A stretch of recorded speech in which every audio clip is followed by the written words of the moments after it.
ಪ್ರಾಣಮಿದಂ ಭಜೆ. ಓಂ ನಮ ಶಿವಾರಿ, ಓಂ ನಮ ಶಿವಾರಿ.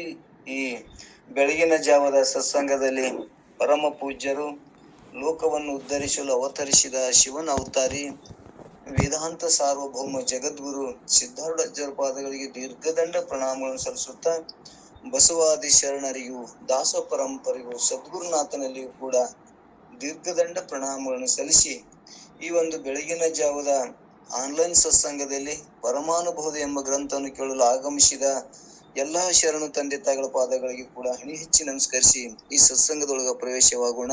ಆತ್ಮೀಯರೇ, ಎಲ್ಲರಿಗೂ ಶರಣಾರ್ಥಿಗಳು. ಓಂ ನಮ ಶಿವಾರಿ.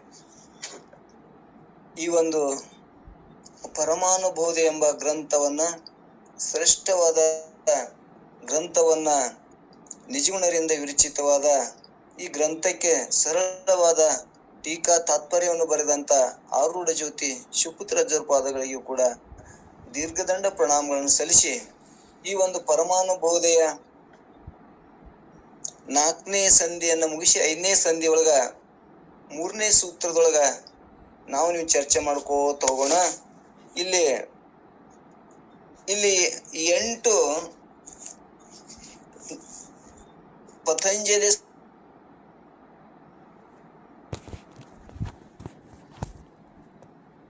ನಮಗ ಹೇಳ್ಕೊತ ಹೊಂಟಾರ. ನಾವು ಮೊದಲ 4 ಸಂಧಿಗಳನ್ನ ಕೇಳ ಮುಂದ ಇಲ್ಲಿ ನಿರ್ಗುಣ ಯೋಗವನ್ನೇ ಹೇಳ್ಕೊತ ಬಂದ್ರು ಕೂಡ ನಮಗೆ ಏನಾಯ್ತು, ಇನ್ನ ಸಂಶಯಾದಿಗಳು ಉಳ್ಕೊಂಡು ಇನ್ನ ನಮ್ಮಲ್ಲಿ ಏನಾಯ್ತು, ಮನಸ್ಸ ಪ್ರವೃತ್ತಿ ಮಾರ್ಗದೊಳ ಕಡೆ ಹೊಂಟು ನಿವೃತ್ತಿ ಮಾರ್ಗವನ್ನ ಹೊಂದಲಿಲ್ಲ. ಅದಾಗ ನಿವೃತ್ತಿ ಹೊಂದಲಾರಕ ಮತ್ತೇನಾದ್ರೂ ನಮ್ಮಲ್ಲಿ ದೋಷಗಳನ್ನಿದ್ರೆ ನಾವು ದೋಷಗಳನ್ನು ಕಳ್ಕೊಂಡು ಮತ್ತೆ ನಿರ್ಗುಣವನ್ನ ಜ್ಞಾನವನ್ನ, ಯಾಕಂದ್ರೆ ನಿರ್ಗುಣ ಜ್ಞಾನ ಆಗ್ಯದ ಎಲ್ಲರಿಗೂ ಅನುಭವ ಅದ. ಆದ್ರ ಅದು ಏನಾಗದ, ಸ್ಥಿತಿ ಆಗೋಲ್ಲ, ನಮ್ಮ ಅನುಭವಕ್ಕೂ ಬರಲ್ದು, ನಮ್ಗೆ ದುಃಖ ನೀಗೋಲ್ದು. ಏನಾಗ್ಯದ, ಇನ್ನ ನನ್ನ ಜ್ಞಾನ, ನನ್ನ ಪರಿಚಯ ನನಗಾಗಿಲ್ಲ. ನಾನ್ ಹೆಂಗದೀನಿ, ನಾನು ಸುಖ ಸ್ವರೂಪನೇ ಇದೀನಿ, ನನಗೆ ಯಾವ ದುಃಖ ಇಲ್ಲ ಅನ್ನುವಂಥದ್ದನ್ನ ಹೇಳ್ಕೊತ ಬಂದೇವಿ. ನಾನೇ ಆನಂದ ಸ್ವರೂಪನಿದೀನಿ, ನಾ ನಿತ್ಯ ಅದೀನಿ, ನಾ ಪರಿಪೂರ್ಣ ಅದೀನಿ, ನಾನು 3 ಕಾಲದಾಗದೀನಿ ಅಂತ ನಾವು ಎಲ್ಲಾ ಹೇಳ್ಕೊತ ಬಂದೇವಿ. ಆದ್ರೂ ನನಗೆ ಏನಾಗಕತ್ತದ, ಇನ್ನ ದುಃಖ ನಿವೃತ್ತಿ ಆಗೋಲ್ದು, ನನಗೇನ ನಾ ಆತ್ಮನೇ ಇದೀನಿ ಅಂತ ದೃಢ ಆಗ್ಲಾರ್ಕ ಮತ್ತಿಲ್ಲಿ ಏನ್ ಹೇಳಿದ್ರಪ್ಪ ಅಂದ್ರ, ಮತ್ತೀಗ ಸಗುಣದೊಳಗರ ಇನ್ನೊಂದ್ ಸ್ವಲ್ಪ ದೋಷಗಳನ್ನು ಕಳ್ಕೊಂಡು ಆ ಸ್ಥಿತಿಯನ್ನು ಮುಟ್ಲಿ ಅನ್ನುವಂತ ಒಂದು ಉದ್ದೇಶ ಇಟ್ಟುಕೊಂಡು ಬೇಸರಗೊಳ್ಳದೆ ಮತ್ತೆ ಸಗುಣ ರೂಪದೊಳಗೆ ಹೇಳ್ಕೊತ ಹೊಂಟಾರ ಅನ್ನುವಂಥದ್ದನ್ನ ನಾವು ಇಲ್ಲಿ ತನಕ ಚರ್ಚೆ ಮಾಡ್ಕೊತ ಬಂದೀವಿ. ಈಗ ಇವು ನಿನ್ನೆ ದಶಗುಣಗಳ ಯಮದೊಳಗ 10 ಗುಣಗಳನ್ನ ಹೇಳ್ಕೊತ ಬಂದಾರ. ಅವು 10 ಗುಣಗಳ ನಮ್ ಎಲ್ಲರಿಗೂ ನಿನ್ನೆ 2 ದಿವಸ ಅದನ್ನೇ ಚರ್ಚೆ ಮಾಡ್ಕೊತ ಬಂದೇವಿ. ಮೊದಲ ನಂತರ ಕೊನೆಗೆ ಅಹಿಂಸೆ ಹಿಡ್ಕೊಂಡು ಕೊನೆಗೆ ಎಲ್ಲಿಗಪ್ಪ ಅಂದ್ರ ಅಂತರಶಿರಿಯನ್ನ, ಮನಸ್ಸಿನೊಳಗಿರುವಂತ ದೋಷಗಳನ್ನ ಸ್ವಚ್ಛ ಇಟ್ಕೊಂಡು ಯಾವಾಗಲೂ ನಾಮಸ್ಮರಣೆ, ಚಿಂತನ, ಸತ್ಸಂಗ, ಕಾಲಹರಣ ಇದ್ರ ಈ ಹೊರಗ ಶೌಚ, ದೇಹವನ್ನ ಸಾಬೂನು ಪುಡಿಯಿಂದ ಹಚ್ಚೋದ್ರಿಂದ ಹೆಂಗ್ ಸ್ವಚ್ಛ ಆಗ್ತದ, ಈ ಅಂತಃಕರಣದೊಳಗಿರುವ ಮನಸ್ಸನ್ನ ನಾವು ಭಗವತ್ ಚಿಂತನದಿಂದ ಸ್ವಚ್ಛ ಮಾಡಕ್ ಬರ್ತದ ಅನ್ನುವಂಥದ್ದನ್ನ ನಿನ್ನೆ ನಾವು ಕೇಳ್ಕೋತ ಬಂದೇವಿ. ಇಲ್ಲಿ ಮನುಷ್ಯನೊಳಗಿರುವಂತ ಅನಿಷ್ಟ ಚಿಂತನೆಗಳನ್ನ ಬಿಟ್ಟು ಒಂದು ಪರಮಾತ್ಮನ ಧ್ಯಾನದಲ್ಲಿ ಮನಸ್ಸು ತೊಡಗಿಸಿಕೊತ ಹೊಂಟೇವಂದ್ರ ನಮ್ಮ ಮನಸ್ಸ ಏನಾಗ್ತದಲ್ಲಿ ಪವಿತ್ರ ಆಗ್ತದ. ಮನಸ್ಸು ಸ್ವಚ್ಛ ಆಯ್ತು, ಮನಸ್ಸು ಸುಂದರ ಆಯ್ತು ಅಂದ್ರ ಅಲ್ಲಿ ಭಗವಂತನಲ್ಲಿ ಏನಾಗ್ತದ, ಮನಸ್ಸಿನ ಮುಖಾಂತರ ಆ ಮನಸ್ಸೇ ಬ್ರಹ್ಮ ಆಗ್ತದ. ಅದೇ ಜೀವಭಾವ ತಾಳ್ತದ.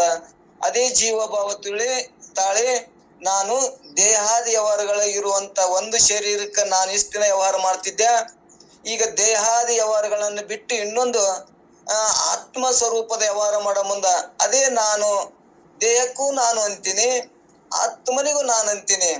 ಆದ್ರ ಅಂತಃಕರಣ ಶುದ್ಧ ಆದಾಗ ನಾನು ಏನದೀನಲ್ಲ, ದೇಹಕ್ಕ ಆತ್ಮ ಅನ್ನಂಗಿಲ್ಲ, ನಾನು ಆತ್ಮ ಸ್ವರೂಪನೇ ನಾನು ಅದೀನಿ. ದೇಹಕ್ಕೆ ಹೊರತಾದಂತ ನನ್ನ ಸ್ವರೂಪ ಅದ. ದೇಹನು ನನ್ನ ಸತ್ತಾದೊಳಗೆ ಕಾರ್ಯ ಮಾಡ್ತದ. ದೇಹವೇ ಬ್ಯಾರೆ, ನಾನೇ ಬ್ಯಾರೆ. ನನ್ನ ಪರಿಚಯ ಆಯ್ತು ಅಂದ್ರ ನಾನು ಪರಿಪೂರ್ಣವಾದ ಆತ್ಮ ಸ್ವರೂಪನೇ ಇದೀನಿ ಎನ್ನುವಂಥದ್ದನ್ನ ಕಂಡುಕೊಂಡಾಗ ನನಗ ಭವಮಾಲೆ ಏನಾದ್ರ ಅದಾವನು, ಭವಮಾಲೆ ಉಂಟೆ ಅಂದ್ರ ಹುಟ್ಟು ಸಾವು ಏನ್ರ ನನಗದಾವನು ಅಂದ್ರಿಲ್ಲ.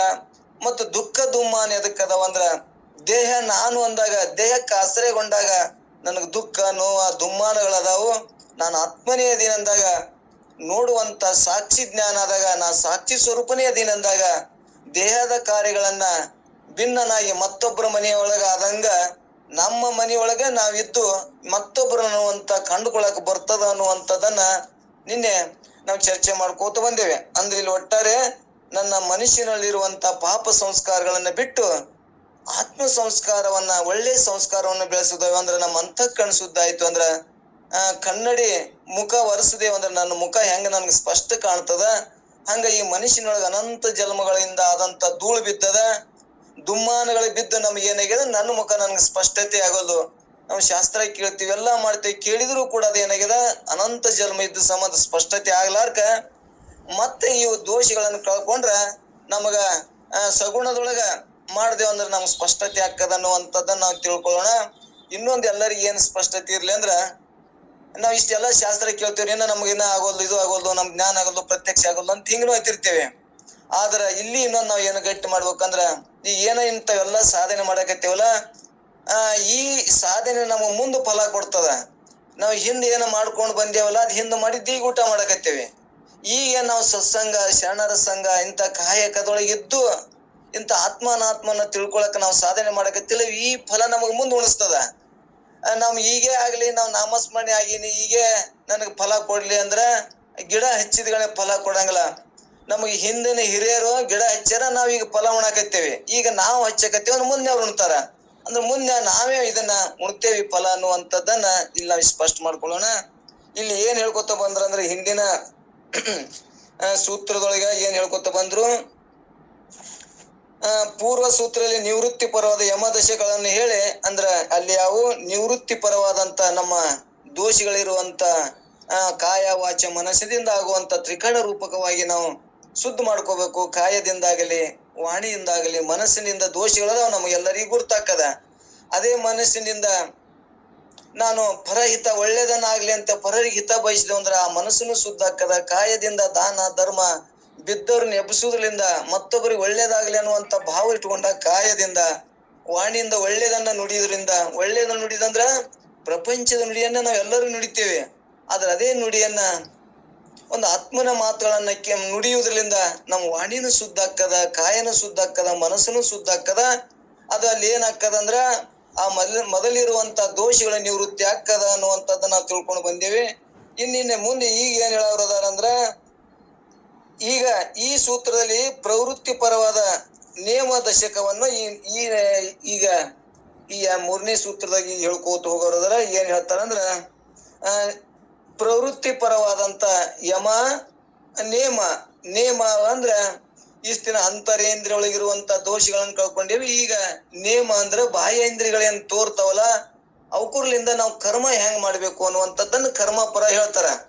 ಅದನ್ನ ನಾವು ಇದನ್ನ ಇನ್ನು ಮಾಡುದು, ದಿನ ನಮ್ಮ ದೋಷಗಳನ್ನ ಕಳ್ಕೊಳ್ಳೋದು, ಇನ್ನು ಒಳ್ಳೆ ಸಾಧನೆಗಳನ್ನ ಮಾಡುವುದ್ರಲಿಂದ ನಮ್ಮಲ್ಲಿ ಅಂತಃಕರಣ ಶುದ್ಧ ಆಗ್ತದ ಅನ್ನುವಂಥದ್ದನ್ನ ಇಲ್ಲಿ ಮುಂದೆ ಹೇಳೋರದಾರ. ಏನ್ ಹೇಳ್ತಾರಂದ್ರ, ತಾಮಸ ವೃತ್ತಿ ಮುಂತಾದ ಗುಣಗಳಿಂದ ಪರಮುಕ್ತಿ ಸಿದ್ಧಿಸುವುದು. ಅಂದ್ರೆ ಒಳ್ಳೆಯ ಕಾರ್ಯಗಳನ್ನ ಮಾಡುವುದರಿಂದ ನಮ್ಗೆ ಶ್ರೇಷ್ಠವಾದ ಮೋಕ್ಷ ಸಿದ್ಧಿಸ್ತದ, ಪ್ರಾಪ್ತಿ ಆಗ್ತದ. ಅಂದ್ರ ತಾಪಸ ವೃತ್ತಿ ಅಂದ್ರ ಒಳ್ಳೆಯ ತಪ, ಧ್ಯಾನ ಮತ್ತು ನಾಮಸ್ಮರಣೆ ಇವು ಮಾಡುವುದ್ರಲಿಂದ ನಮಗೆ ಏನಾಗ್ತದ, ಅಂತಃಕರಣ ಶುದ್ಧ ಆಗ್ತದ. ಅಂತಃಕರಣ ಶುದ್ಧ ಆಯ್ತಂದ್ರ ಜ್ಞಾನ ಪ್ರಾಪ್ತಿ ಆಗ್ತದ ಅನ್ನುವಂಥದ್ದನ್ನ ಹೇಳೋರು ಇಲ್ಲಿ. ಇನ್ ಏನ್ ಹೇಳಿದ್ರಪ್ಪ ಅಂದ್ರ, ಈ ನೇಮ ದಶಕದಲ್ಲಿ ಇವು 10 ನೇಮಗಳನ್ನ ಇಲ್ಲಿ ಹೇಳ್ಕೊತ ಹೋಗ್ತಾರ. ಮೊದಲನ್ನು ಕೂಡ 10 ಅಂತರಂಗದಲ್ಲಿರುವಂತ ಅದನ್ನ ಹೇಳ್ಕೊತ ಬಂದ್ರು. ಇನ್ನ ಬಾಹ್ಯಂತರೊಳಗ ಅಂದ್ರ ಪ್ರವೃತ್ತಿ ಮಾರ್ಗದೊಳಗ ಮೊದಲಿನ ನಿವೃತ್ತಿ ಮಾರ್ಗ ಹೇಳಿದ್ರು. ಇನ್ನ ಪ್ರವೃತ್ತಿ ಮಾರ್ಗದೊಳಗ ನಾವ್ ಏನ್ ಮಾಡ್ಬೇಕು ಅನ್ನುವಂಥದ್ದನ್ನ ಇಲ್ಲಿ ಹೇಳ್ಕೋತ ಹೋಗ್ತಾರ. ಇಲ್ಲಿ ನೇಮ ದಶಕದಲ್ಲಿ ಹೇಳಲ್ಪಟ್ಟ ತಪಸ್ಸು, ಸಂತೋಷ, ಆಸ್ತಿಕ ಮೊದಲಾದ ಗುಣಗಳಿಂದ ಕೂಡಿ ಅಂತಃಕರಣ ಶುದ್ಧಿ ದ್ವಾರ ತತ್ವಜ್ಞಾನ ಪ್ರಾಪ್ತಿಗಾಗಿ ಪರಮುಕ್ತಿ ಸಂಭವಿಸುತ್ತಂದು ಹೇಳ್ಕೋತ ಬಂದಾರ. ಈಗ ಆಸ್ತಿಕ ಮತ್ತು ತಪಸ್ಸ ಮತ್ತು ಸಂತೋಷ ಇವು ಮೊದಲಾದ ಗುಣಗಳನ್ನ ನಾವು ಬೆಳೆಸಿಕೊಂಡೇವಂದ್ರ, ಆಸ್ತಿಕ ಅಂದ್ರೆ ದೇವ್ರ ಇಲ್ಲ ಅಂತ ಹೇಳೋರು ಬಾಳ ಮಂದಿ ಅದಾರ. ನೀವ್ ದೇವ್ರ ಅದಾನಪ್ಪ, ದೇವ್ರ ಪರಿಪೂರ್ಣ ಅದಾನ, ಎಲ್ಲರೊಳಗ ಅದಾನ ಅಂತಂದ್ರ ನೀವ್ ನೋಡಿರೇನೋ ಹೇಳೋರು ಅಂತೇಳಿ ಬಹಳ ಮಂದಿ ನಾಸ್ತಿಕರು ಮಾತಾಡ್ತಾರ. ಇಲ್ಲಿ ನಮ್ಗ ನಾವು ಆಸ್ತಿಕರಂದ್ರ ಮತ್ತ ವೇದಗಳಲ್ಲಿ, ಉಪನಿಷತ್ತುಗಳಲ್ಲಿ, ಮತ್ತ ನಮ್ಮ ಗುರುಗಳು ಇನ್ನು ಎಲ್ಲರೂ ಹೇಳ್ಯಾರ. ಆ ಗುರುಗಳು ಹೇಳಿದ ವೇದ ಉಪನಿಷತ್ತು ಹೇಳಿದ್ರ ಮ್ಯಾಗ ನಮ್ಗ ಶ್ರದ್ಧಾ ಇಲ್ಲ. ಆದ್ರ ಒಬ್ಬ ಸಾಮಾನ್ಯ ಮನುಷ್ಯ ಹೇಳ್ತಾನ ದೇವ್ರು ನೋಡಿರನು ಕಂಡಿರನು ಅಂತಂದಾಗ ನಕಾರಾತ್ಮಕ ವಿಚಾರಕ್ಕೆ ನಾವೇನ್ ಮಾಡ್ತೇವೆ, ಸುಮ್ಮಾಗ್ತೇವೆ. ಆದ್ರೆ ಇಲ್ಲಿ ವೇದಗಳು ಹೇಳ್ಯಾವಪ್ಪ ಅಂತೇಳಿ ನಾವಿಲ್ಲಿ ಒಪ್ಕೊಂಡೇವಿ. ಸತ್ಯನೂ ಅದದು, ನಮ್ಮ ಅನುಭವಕ್ಕೂ ಬಂದದ. ನಾನು ಏನದೀನಪ್ಪ ಅಂದ್ರ ಬ್ರಹ್ಮ ಇದ್ರೆ ಈ ಜಗತ್ತ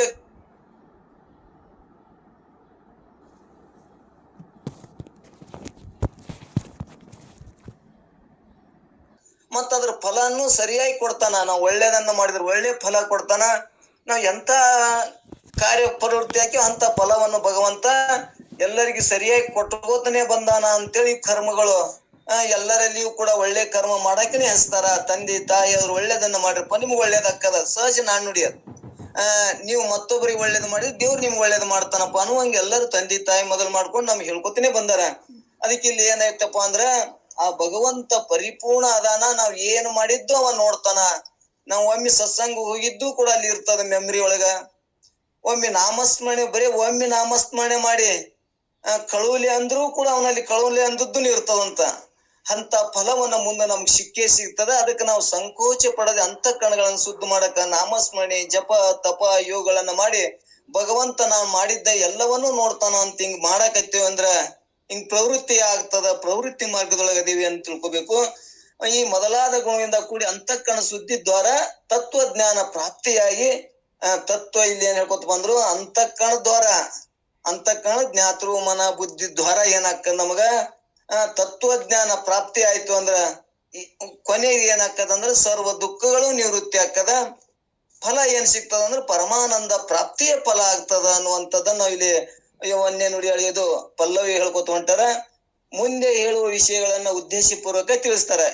ಇಲ್ಲಿ ಏನ್ ಹೇಳ್ತಾರಂದ್ರ, ಯಮ ದಶ ವಿಧಾನ ಪರಿಯೊಳು ತಿಳುಪಿ ನೀ ಯಮದೋಳ್ ದಶಗುಣ ಭೇದವ ಕ್ರಮದಿಂದ ಪೇಳ್ವೆ ನಾನೆಲೆ ನಿರೆ ನೀವು ನಮಳ ಬುದ್ಧಿ ಉಳ್ಳ ಧರಿಪುದು ಅಂದ್ರ ಇಲ್ಲಿ ಅಂದ್ರ ನಿಶ್ಚಯವಾಗಿ ಮಾಡ್ತಕ್ಕದ್ದು. ಧರಿಪುದು ಅಂದ್ರೆ ಅವಧರಿಸುವುದು ಅಂದ್ರೆ ನಿಶ್ಚಯ ಮಾಡಿಕೊಳ್ಳತಕ್ಕದ್ದು ಅನ್ನುವಂಥದ್ದನ್ನ ಇಲ್ಲಿ ಯಾಜ್ಞವಲ್ಕರು ಏ ನಿರೆ ಅಂದ್ರ ಏ ಸ್ತ್ರೀಯಳೆ ಏ ಮೈತ್ರಾದೇವಿ ಅಮಳ ಬುದ್ಧಿಯವಳು. ಅಮಳ ಅಂದ್ರ ಇಲ್ಲಿ ಅಮಳ ಬುದ್ಧಿಯವರು ಅಂತಂದ್ರೆ ಇಲ್ಲಿ ಶ್ರೇಷ್ಠವಾದ ಬುದ್ಧಿ ಅವಳೆ ಅನ್ನುವಂಥದ್ದನ್ನ ಇಲ್ಲಿ ನಾವು ಗ್ರಹಣ ಮಾಡೋಣ.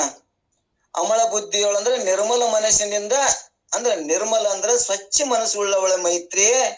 ಅವಧರಿಪುದು ಅಂದ್ರ ನೀನು ಇದನ್ನ ಪಾಲಿಸು ಅನ್ನುವಂಥದ್ದನ್ನ ಇಲ್ಲಿ ಹೇಳ್ಕೊತ ಬಂದ್ರೆ ನಿಶ್ಚಯ ಮಾಡು ಅನ್ನುವಂಥದ್ದನ್ನ ಇಲ್ಲಿ ಹೇಳಿ ಈ ಪಲ್ಲವಿಯೊಳಗೆ ಹೇಳಿ ಏನ್ ಹೇಳ್ದಂಗಾಯ್ತು ಅಂದ್ರೆ ಇಲ್ಲಿ ಯಮದಲ್ಲಿ 10 ಗುಣಗಳು ಇದ್ದಂತೆ ಯಮದೊಳಗ 10 ಗುಣಗಳಿದ್ದಂತೆ ನೇಮದಲ್ಲಿಯೂ 10 ಗುಣಗಳು ಇರ್ತವೆ. ಅವುಗಳನ್ನು ಕ್ರಮವಾಗಿ ಹೇಳುತ್ತೇನೆ, ಶುದ್ಧವಾದ ಮನಸ್ಸಿನಿಂದ ಗ್ರಹಿಸು ಅನ್ನುವಂಥದ್ದನ್ನ ಮೈತ್ರಿಯಿಗೆ ಯಾಜ್ಞವಲ್ಕರು ಹೇಳ್ಕೊತ ಬಂದ್ರು. ಹೆಂಗ ಮೊದಲು ಯಮದೊಳಗುನು 10 ಹೇಳ್ಕೊತ ಬಂದೇವಿ, ಅಂತರಂಗದ ಸುಜ್ಜಿಯನ್ನು ಹೇಳ್ಕೊತ ಬಂದೇವಿ. ಈಗ ಬಹಿರಂಗದ ಪ್ರವೃತ್ತಿ ಮಾರ್ಗದೊಳಗೆ ಇವು 10 ಮಾಡ್ಲೇಬೇಕು ಅನ್ನುವಂಥದ್ದನ್ನ ಹೇಳ್ಕೊತ ಬರ್ತಾರ. ಅವು ಬಿಡಬೇಕು, ಇಲ್ಲಿ ಮಾಡ್ಬೇಕು. ಅಲ್ಲಿ ಬಿಡು ಯಾವಪ್ಪ ಅಂದ್ರ ಅಲ್ಲಿ ಅಹಿಂಸೆ ಸತ್ಯವನ್ನೇ ಹೇಳುದು, ಅಸತ್ಯ ಬಿಡುದು. ಅಲ್ಲಿ ನಾವು ಹಿಂದೆ ಕೇಳ್ಕೊಂಡು ಬಂದೇವಿ. ದಯ ಉಳ್ಳವರಾಗುದು, ದಯ ಇಲ್ಲದೆ ನಾವು ಬದುಕ್ತಿದ್ದೇವೆ. ಎಲ್ಲರಲ್ಲಿ ದಯ ಉಳ್ಳುವುದೇ ಧರ್ಮ ಅನ್ನುವಂಥದ್ದನ್ನ ನಮಗ ಯಮದೊಳಗ 10 ಗುಣಗಳನ್ನ ಹೇಳಿ ಈಗ ಬಾಹ್ಯದೊಳಗ 10 ಗುಣಗಳನ್ನು ಮಾಡು ಅನ್ನುವಂಥದ್ದನ್ನ ಇಲ್ಲಿ ತಿಳಿಸೋರದಾರ. ಇಲ್ಲಿ 10 ಗುಣಗಳಿಂದ ನೇಮಗಳನ್ನು 10 ಗುಣಗಳು ಇರ್ತವೆ, ಅವುಗಳನ್ನು ಕ್ರಮವಾಗಿ ಹೇಳುತ್ತೇನೆ. ಶುದ್ಧವಾದ ಮನಸ್ಸಿನಿಂದ ಗ್ರಹಿಸು ಮೈತ್ರಿ ಅನ್ನುವಂಥದ್ದನ್ನ ಹೇಳಿ ಈಗ ನೇಮ ಅಂಗವಾದ ತಪಸ್ಸೆಂಬ ಗುಣವನ್ನು ನಿರೂಪಿಸ್ತಾರ. ಈಗ ಮೊದಲೇದ್ದು ಯಾವ್ದಪ್ಪ ಅಂದ್ರ ತಪಸ್ಸನ್ನ ಮಾಡಬೇಕು ಅನ್ನುವಂಥದ್ದನ್ನ ಹೇಳಿ ಹೆಂಗ್ ಮಾಡ್ಬೇಕು ಅಂದ್ರ ಉಪವಾಸ ಮತ್ತು ಧ್ಯಾನ ಧಾರಣ ಇವು ಹೆಂಗ್ ಮಾಡ್ಬೇಕು ಅನ್ನುವಂಥದ್ದನ್ನ ಇಲ್ಲಿ ಅವರು ಒಂದು ಇದ್ರಲಿಂದ ಯುಕ್ತಿಲಿಂದ ಹಿಂಗ್ ಸಾಧನೆ ಮಾಡ್ರಿ, ಹಿಂಗ್ ಪ್ರವೃತ್ತಿ ಮಾರ್ಗ ಉಳ್ಳವ್ರ ಆರಿ ಅನ್ನುವಂಥದ್ದನ್ನ ಇಲ್ಲಿ ಉಪವಾಸ ಅಂದ್ರ ಉಪವಾಸ ಮಾಡೋದು.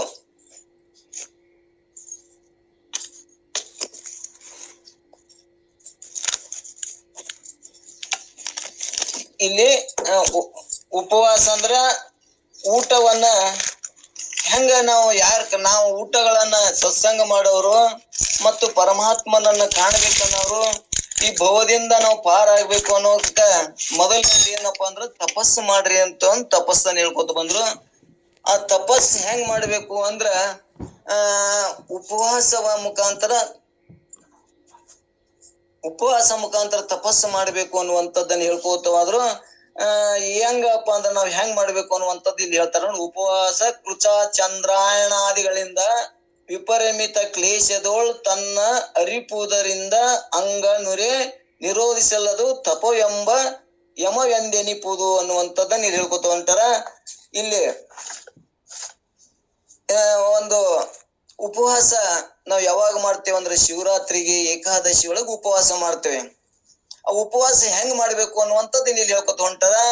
ಸೋಮವಾರ ಶಿವರಾತ್ರಿಯಲ್ಲಿ ಇರುವಾಗಲಿ ಅಥವಾ ಪರ್ವ ಕಾಲದಲ್ಲಿ ಆಹಾರವನ್ನು ತೊರೆದು ದೇಹವನ್ನು ಒಣಗಿಸುವುದು ಅಂದ್ರ ಏಕಾದಶಿ ಒಳಗ ಮತ್ತು ಶಿವರಾತ್ರಿ ಒಳಗ ಊಟ ಮಾಡದೇ ಇರುವುದು. ಊಟ ಮಾಡದೇ ಇರುವುದರಿಂದ ಏನಕ್ಕದ ಶರೀರ ಅಶಕ್ತಿ ಆಕ್ಕದ ಮತ್ತ ಒಣಗ್ತದ, ಸೊಕ್ಕಿತ್ತು ಅಂದ್ರೆ ಸ್ವರ್ಗತದ ಅನ್ನುವಂಥದ್ದನ್ನ ಇಲ್ಲಿ ಮಾಡಿ ಅದಕ್ಕೆ ಹೆಂಗ ಆಹಾರ ಕೊಡ್ಬೇಕು ಮತ್ತೆ ಹೆಂಗ್ ದಿನ ಉಪವಾಸನ ಮಾಡ್ಬೇಕು ಅನ್ನುವಂಥದ್ದನ್ನ ಇಲ್ಲಿ ತಿಳಿಸ್ಕೊತ ಹೋಗ್ತಾರ. ದೇಹವನ್ನು ಒಣಗಿಸುವುದು ಉಪವಾಸ. 3 ದಿವಸದವರೆಗೆ ಇದಕ್ಕೆ ದೇಹಕ್ಕ ನಾವು ಒಂದು ಏನು ಮಾಡಕತ್ತೇವಿ, ತಪಸ್ಸು ಮಾಡಕತ್ತೇವಿ. ಉಪವಾಸದೊಳಗ ಇದೊಂದು ತಪಸ್ಸು. ಅದನ್ನ ತಪಸ್ಸು ಮಾಡಕ್ ನಮ್ಗೆ ಉಪವಾಸ ಮಾಡ್ಬೇಕಾಗ್ಯದ. ಉಪವಾಸ ಮಾಡ್ಬೇಕಾದ್ರ ಹೆಂಗ್ ಮಾಡ್ಬೇಕಂದ್ರ 3 ದಿವಸ ಹಣ್ಣ ಹಾಲಿನಿಂದ ನಾವು 3 ದಿನ ಪರ್ಯಂತರ ಇರ್ಬೇಕು. ನೀರಿನಿಂದ ಅನಂತರ ಇದರಂತೆ ವಾಯುವಿನಿಂದ ಹಿಂಗ 3 ಭಾಗ ಮಾಡ್ಬೇಕಂತ ಹೇಳ್ತಾರೆ ಇಲ್ಲಿ. 3 ಭಾಗ ಆಹಾರಕ್ಕ, 3 ಭಾಗದೊಳಗ 1 ಭಾಗ ನೀರಕ್ಕ, 1 ಭಾಗ ವಾಯುಕ್ಕ, 3 ಭಾಗ ಮಾಡಿ ಉಪವಾಸನ ಮಾಡುವುದು. ಅಂದ್ರೆ ಎಷ್ಟ ಬರೀ ಒಂದ್ ಹಣ್ಣನ್ನು ತೆಗೆದು ಮತ್ತ ಅದಕ್ಕೆ ಒಂದಿಷ್ಟು ನೀರ ಮತ್ತು ಒಂದಿಷ್ಟು ವಾಯು ಮಾಡ್ಕೋತ ಹೋಗಿ ಕೆಲವು ದಿನ ಹಣ್ಣನ್ನ ಕಡಿಮೆ ಮಾಡಿ ಸ್ವಲ್ಪ ನೀರದಿಂದ ಇರುವುದು ಅಂದ್ರೆ ಶರೀರ ಒಣಗಿಸುವುದು. ಮುಂದ ಬರ್ಬರ್ತ ಕೆಲವು ದಿನ ಆಗಿಂದ ಏನಾಯ್ತಪ್ಪ ಅಂದ್ರ ವಾಯುದಿಂದ 3 ದಿವ್ಸ ಹಿಂಗ್ ಮಾಡಕ್ ಬರ್ತದ. ಒಮ್ಮೆಲೆ ನಾವು ಆಹಾರ ಬಿಟ್ಟೇವಂದ್ರ ದೇಹ ಶಕ್ತಿಯಾಗಿ ಅದಕ್ಕೆ ರೋಗ ಪೀಡಿತರಾಗ್ತೇವೆ. ಆದ್ರ ಅದನ್ನ ಹೆಂಗಪ್ಪ ಅಂದ್ರ 1 ದಿವ್ಸ ಹಣ್ಣ, 1 ದಿವ್ಸ ನೀರ, 1 ದಿವ್ಸ ವಾಯುದಿಂದ ಮಾಡುದ್ರಿಂದ ಇದಕ್ಕೆ ಬರ್ತದ ಅನ್ನುವಂಥದ್ದನ್ನ ಹೇಳಿ ಮುಂದೆ ಏನ್ ಹೇಳ್ತಾರ, ಈ ದೇಹ ಒಣಗಿಸುವುದು ಇದು ಕೃಚವ. ಮತ್ ಇನ್ನೊಂದು ದೃಷ್ಟಾಂತ ಕೊಡ್ತಾರ ಅವರು. ಚಂದ್ರನ ಪ್ರತಿ ಪದ ಮೊದಲುಗೊಂಡು ಹುಣ್ಣಿಮೆ ಪರ್ಯಂತರ ವೃದ್ಧಿ ಆದಂತೆ ತುತ್ತನ್ನು ಬೆಳೆಸುವುದು. ಅಂದ್ರ ಮುಂದ ಇದು ಆಗಿಂದ ನಮಗ ಅಮಾವಾಸ್ಯೆ ಬಂದಗಳೇ, ಚಂದ್ರ ಉದಯ ಆದಗಳೇ ಅವಾಗ ಹೆಂಗಪ್ಪ ಅಂದ್ರ ಊಟ ಹೊಟ್ಟೆ ತುಂಬ ಊಟ ಮಾಡುದು. ಅಂದ್ರ 16 ತುತ್ತವನ್ನು ಊಟ ಮಾಡುದು. ಮತ್ತದು 1 ದಿವ್ಸಕ್ಕೆ 1 ತುತ್ತು ಕಡಿಮೆ ಮಾಡ್ಕೋತಾನೆ ಬರುದು. ಮತ್ತ ಹುಣ್ಣಿ ಆದಗಳೇ ಮತ್ 1 ತುತ್ತು ಹೆಂಗ ಕಡಿಮೆ ಹಾಕೋತ ಬರ್ತಾನ, ಹಂಗ 1 ತುತ್ತು ಕಡಿಮೆ ಮಾಡ್ಕೋತ ಬರುದ್ರಲಿಂದ ಏನಕ್ಕದ, ಉಪವಾಸ ಮಾಡುದ್ರಿಂದ ಶರೀರಕ್ಕೆ ಏನು ಹಾನಿ ಆಗುದಿಲ್ಲ ಮತ್ತು ನಮ್ಗ ತಪಸ್ಸು ಹಾಕದ. ಇದು ಒಂದು ತಪಸ್ಸು ಅನ್ನುವಂಥದ್ದನ್ನ ಉಪವಾಸ ಮಾಡುದು ಒಂದು ತಪಸ್ಸು ಅನ್ನುವಂತ ತಿಳಿಸ್ಕೋತ ಬರ್ತಾರ. ಹಿಂಗ್ ಮಾಡುದ್ರಲಿಂದ ನಮಗೇನಾಕದ, ದೇಹದೊಳಗ ರೋಗಾದಿಗಳನ್ನು ಹೋಗ್ತಾವು. ಮತ್ತ ನಮಗ್ ಯೋಗ ಮಾಡಕ, ಜ್ಞಾನ ಮಾಡ್ಕೊಳಕ ಅಲ್ಲಿ ಇದೊಂದು ಸಾಧನೆ ಆಕ್ಕದ. ಈ ಸಾಧನೆ ಮಾಡುವುದರಿಂದ ನಮ್ಮಲ್ಲಿ ಅಹಂಕಾರ ಏನಿರ್ತಲ್ಲ, ದೇಹ ಸ್ವಕ್ತದ ಇದ್ರದ್ದು ಏನಪ್ಪಾ ದೇಹದಿಂದ ಮದದಿಂದ ಏನೇನೋ ಮಾಡ್ತಿರ್ತದ. ಆ ಮದ ಹೋಗಿ ತಾನೂ ಕೂಡ ಏನಾಕನಂದ್ರ ಒಂದು ಶಾಂತಿ ಆಗ್ತದ ಅನ್ನುವಂಥದ್ದನ್ನ ತಿಳ್ಸಕ ತಪಸ್ಸು ಮಾಡ್ಬೇಕು, ಉಪವಾಸ ಮಾಡ್ಬೇಕು ಅನ್ನುವಂಥದ್ದನ್ನ ಹೇಳ್ಕೊತ ಹೊಂಟಾರ. ಉಪವಾಸ ಮಾಡೋ ಮುಂದೆ ಬರೀ ಉಪವಾಸ ಮಾಡಲ್ಲ, ನಾವ್ ಅಲ್ಲಿ ನಾಮಸ್ಮರಣೆ ಮಾಡ್ತೇವಿ, ಚಿಂತನೆ ಮಾಡ್ತೇವಿ. ಚಿಂತನೆ ಮಾಡುವುದರಿಂದ ಅದ್ರ ಫಲ ಕೊಡ್ತದ ಅನ್ನುವಂಥದ್ದನ್ನ ಇಲ್ಲಿ ಅವ್ರು ಹೇಳುವಂತ ಉದ್ದೇಶದ. ಈಗ ಮಾಡುವುದು ಚಂದ್ರಾಯಣವು ಇವು ಮೊದಲಾದಗಳಿಂದ ಶರೀರವು ಇಂದ್ರಿಯಗಳನ್ನು ಕುರಿತು ಅನೇಕ ಕಷ್ಟವನ್ನು ಕೊಟ್ಟು ತಡೆಯುವುದು. ಇದಕ್ಕ ತಪಸ್ಸು ಎಂಬ ಗುಣವು ಇದು ನೇಮದೊಳಗೆ ಬರ್ತದ ಅನ್ನುವಂಥದ್ದನ್ನ ಇಲ್ಲಿ ಯಮ ನೇಮದೊಳಗೆ 10 ಹೇಳ್ಕೊತ ಹೊಂಟಾರ. ಇದೊಂದು ಆಹಾರ ಊಟವನ್ನ ಹೆಂಗ ಊಟ ಮಾಡ್ಬೇಕು, ಹೆಂಗ ಅದನ್ನ ನಿಯಂತ್ರಣ ಮಾಡ್ಬೇಕು, ಮತ್ತೆ ಒಮ್ಮೆಲೆ ಮಾಡಿದ್ರೆ ಏನ್ ಹಾನಿ ಆಗ್ತದ ಅನ್ನುವಂಥದ್ದನ್ನ ತಿಳ್ಕೊಂಡು ಹಿಂಗ ಒಮ್ಮೆ ಬರೀ ಹಣ್ಣುಗಳನ್ನ ತಿಂದಿರುವುದು, ಒಂದಿಷ್ಟು 1 ದಿವ್ಸ ಹಣ್ಣದಿಂದ, 1 ದಿವ್ಸ ನೀರಿನಿಂದ, 1 ದಿವ್ಸ ಬರೀ ವಾಯುದಿಂದ ಇರುವುದರಿಂದ ಆ ಶರೀರಕ್ಕೆ ಏನು ಆಗುದಿಲ್ಲ. ಇದೊಂದು ತಪಸ್ಸು ಆಗ್ತದ ಅನ್ನುವಂಥದ್ದನ್ನ ಹೇಳ್ಕೊತ ಬಂದ್ರ ಅದು ತಪಸ್ಸಾಗಿಂದ ಒಂದು ಅಮಾಸೆ ಆಗಿತ್ತು ಅಂದ್ರ ಅಮಾಸೆದಿಂದ ಚಂದ್ರನ ಒಂದೊಂದು ತುತ್ತ ಉಣ್ಕೋತ ಹೋಗುದು. ಮತ್ತ ಚಂದ್ರ ಹುಣ್ಣಿ ಬತ್ತಂದ್ರ ಹುಣ್ಣಿಲಿದ್ದ 1 ತುತ್ತು ಕಡಿಮೆ ಮಾಡ್ಕೋತ ಬರೋದ್ರಿಂದ ದೇಹಕ್ಕೆ ಏನು ಆರೋಗ್ಯ ಏನು ಆಗುದಿಲ್ಲ. ಹಿಂಗ್ ಮಾಡೋದ್ರಿಂದ ತಪಸ್ಸು ಆಗ್ತದ ಅನ್ನುವಂಥದ್ದನ್ನ ಹೇಳ್ಕೊತ ಬಂದಾರ. ಇದು ಒಂದನೇದ್ದು. ಇನ್ ಎರಡನೇದ್ದು ಏನ್ ಹೇಳ್ತಾರಂದ್ರ ತೃಪ್ತಿ. ಅಂದ್ರ ತೃಪ್ತಿ ಅಂದ್ರೆ ಇಲ್ಲಿ ಸಂತೋಷ. ಹೆಂಗ್ ಸಂತೋಷ ದೊರಕ್ತದ ಅನ್ನುವಂಥದ್ದನ್ನ ಇಲ್ಲಿ ಮೂರನೇ ನುಡಿ ಒಳಗೆ ಹೇಳ್ಕೊತ ಹೊಂಟಾರ. ಇಲ್ಲಿ ಮೂರನೇದೊಳಗೆ ಏನಕ್ಕ, ದೊರಕಿದ ಲಾಭವೆನಿತು ತನಗಿನಿತನೇ ಪರಿಣಮಿಸುವ ಬುದ್ಧಿ ಘಟಿಸಲು ಹರುಷ ಲಕ್ಷಣವಾದ ಪರಮ ಸಂತೋಷವೆಂಬರು ಮುನಿವರನಲ್ಲಿ ನಿರೇ. ಅಂದ್ರೆ ಇಲ್ಲಿ ಮುನಿ ಶ್ರೇಷ್ಠರಲ್ಲಿ ಹರುಷ ಲಕ್ಷಣವಾದ ಆಹ್ಲಾದಕ ಲಕ್ಷಣವಾದ ಅದನ್ನ ಸಂತೋಷ ಹೆಂಗ ಮುನಿಗಳು ಏನ್ ಹೇಳ್ಕೊತ ಬಂದಾರ, ಮುನಿಗಳನ್ನ ಏನ್ ಸಾಧಿಸ್ಕೊತ ಬಂದಾರಲ್ಲ ಅಂತದನ್ನ ನಾನ್ ನಿನಗ ಹೇಳ್ತೀನಿ ಅನ್ನುವಂಥದ್ದನ್ನ ಇಲ್ಲಿ ಮೈತ್ರಾದೇವಿ ಹೇಳ್ಕೊಂತ ಹೊಂಟಾರ. ಎಲೆ ನೀರಿ ಅಂದ್ರ ಎಲೆ ಸ್ತ್ರೀಯಳೆ ತನಗೆ ದೊರಕಿದ ಏನ್ ದೊರಕ್ತದ, ದೊರಕಿದ್ರೊಳಗನೆ ತೃಪ್ತಿ ಪಡೆದು ಸಾಕಪ್ಪ ಅನ್ನಕತ್ತೆ ಅಂದ್ರೆ ಅಲ್ಲಿ ನಮ್ಗ್ ತೃಪ್ತಿ ಆಗ್ತದ, ಸಂತೋಷ ಇರ್ತದ. ನಮ್ಗ್ ದೊರಕಿದ್ರೊಳಗೆ ಇನ್ನಿಷ್ಟು ಬೇಕು ಬೇಕು ಅಂದೇವಪ್ಪ ಅಂದ್ರ ನಮ್ಗೇನಲ್ಲಿ ಏನಾಗ್ತದ, ದುಃಖ ಶುರು ಆಗ್ತದ ಅನ್ನುವಂಥದ್ದು ನೀ ನುಡಿಯೊಳಗ.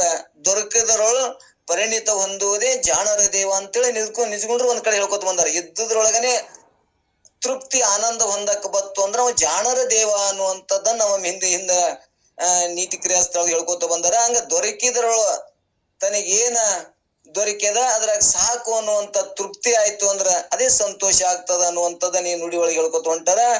ತಾನು ಉದ್ಯೋಗಶೀಲನಾಗಿರಲು ಅದರಲ್ಲಿ ತನಗೆ ಎಷ್ಟು ದೊರೆಯೋದೋ ಅಷ್ಟರಲ್ಲೇ ಪರಿಣಾಮನು ಹೊಂದಿ ಮುಂದೆ ಬಯಸದೇ ಇರುವ ಬುದ್ಧಿ ಸಂತೋಷವೆಂದು ಹೇಳುವರು. ಪ್ರಾಪ್ತವಾದರಲ್ಲೇ ಸಾಕು ಎಂಬುದು ತಿಳಿದುಕೊಂಡರೆ ಶಾಂತಿ ದೊರಕುವುದು. ಸಾಕಪ್ಪ ಇಷ್ಟ ನನಕ್ಕಿಂತ ನೋಡಿದ್ರ ಒಬ್ರಿಗೆ ಏನು ಇಲ್ಲ, ನನಗ ಒಂದ್ ಮೈ ತುಂಬಾ ಬಟ್ಟಿ ಅದ, ಹೊಟ್ಟೆ ತುಂಬಾ ಊಟ ಮಾಡೀನಿ ಅಂತಂದ್ರ ನಮ್ಗೇನು ಇಲ್ಲ, ನಮ್ಗೊಂದಿಷ್ಟು ಇರಾಕಿ ಇಷ್ಟರ ಒಂದು ಗೊಡಿವೆ ಅದ.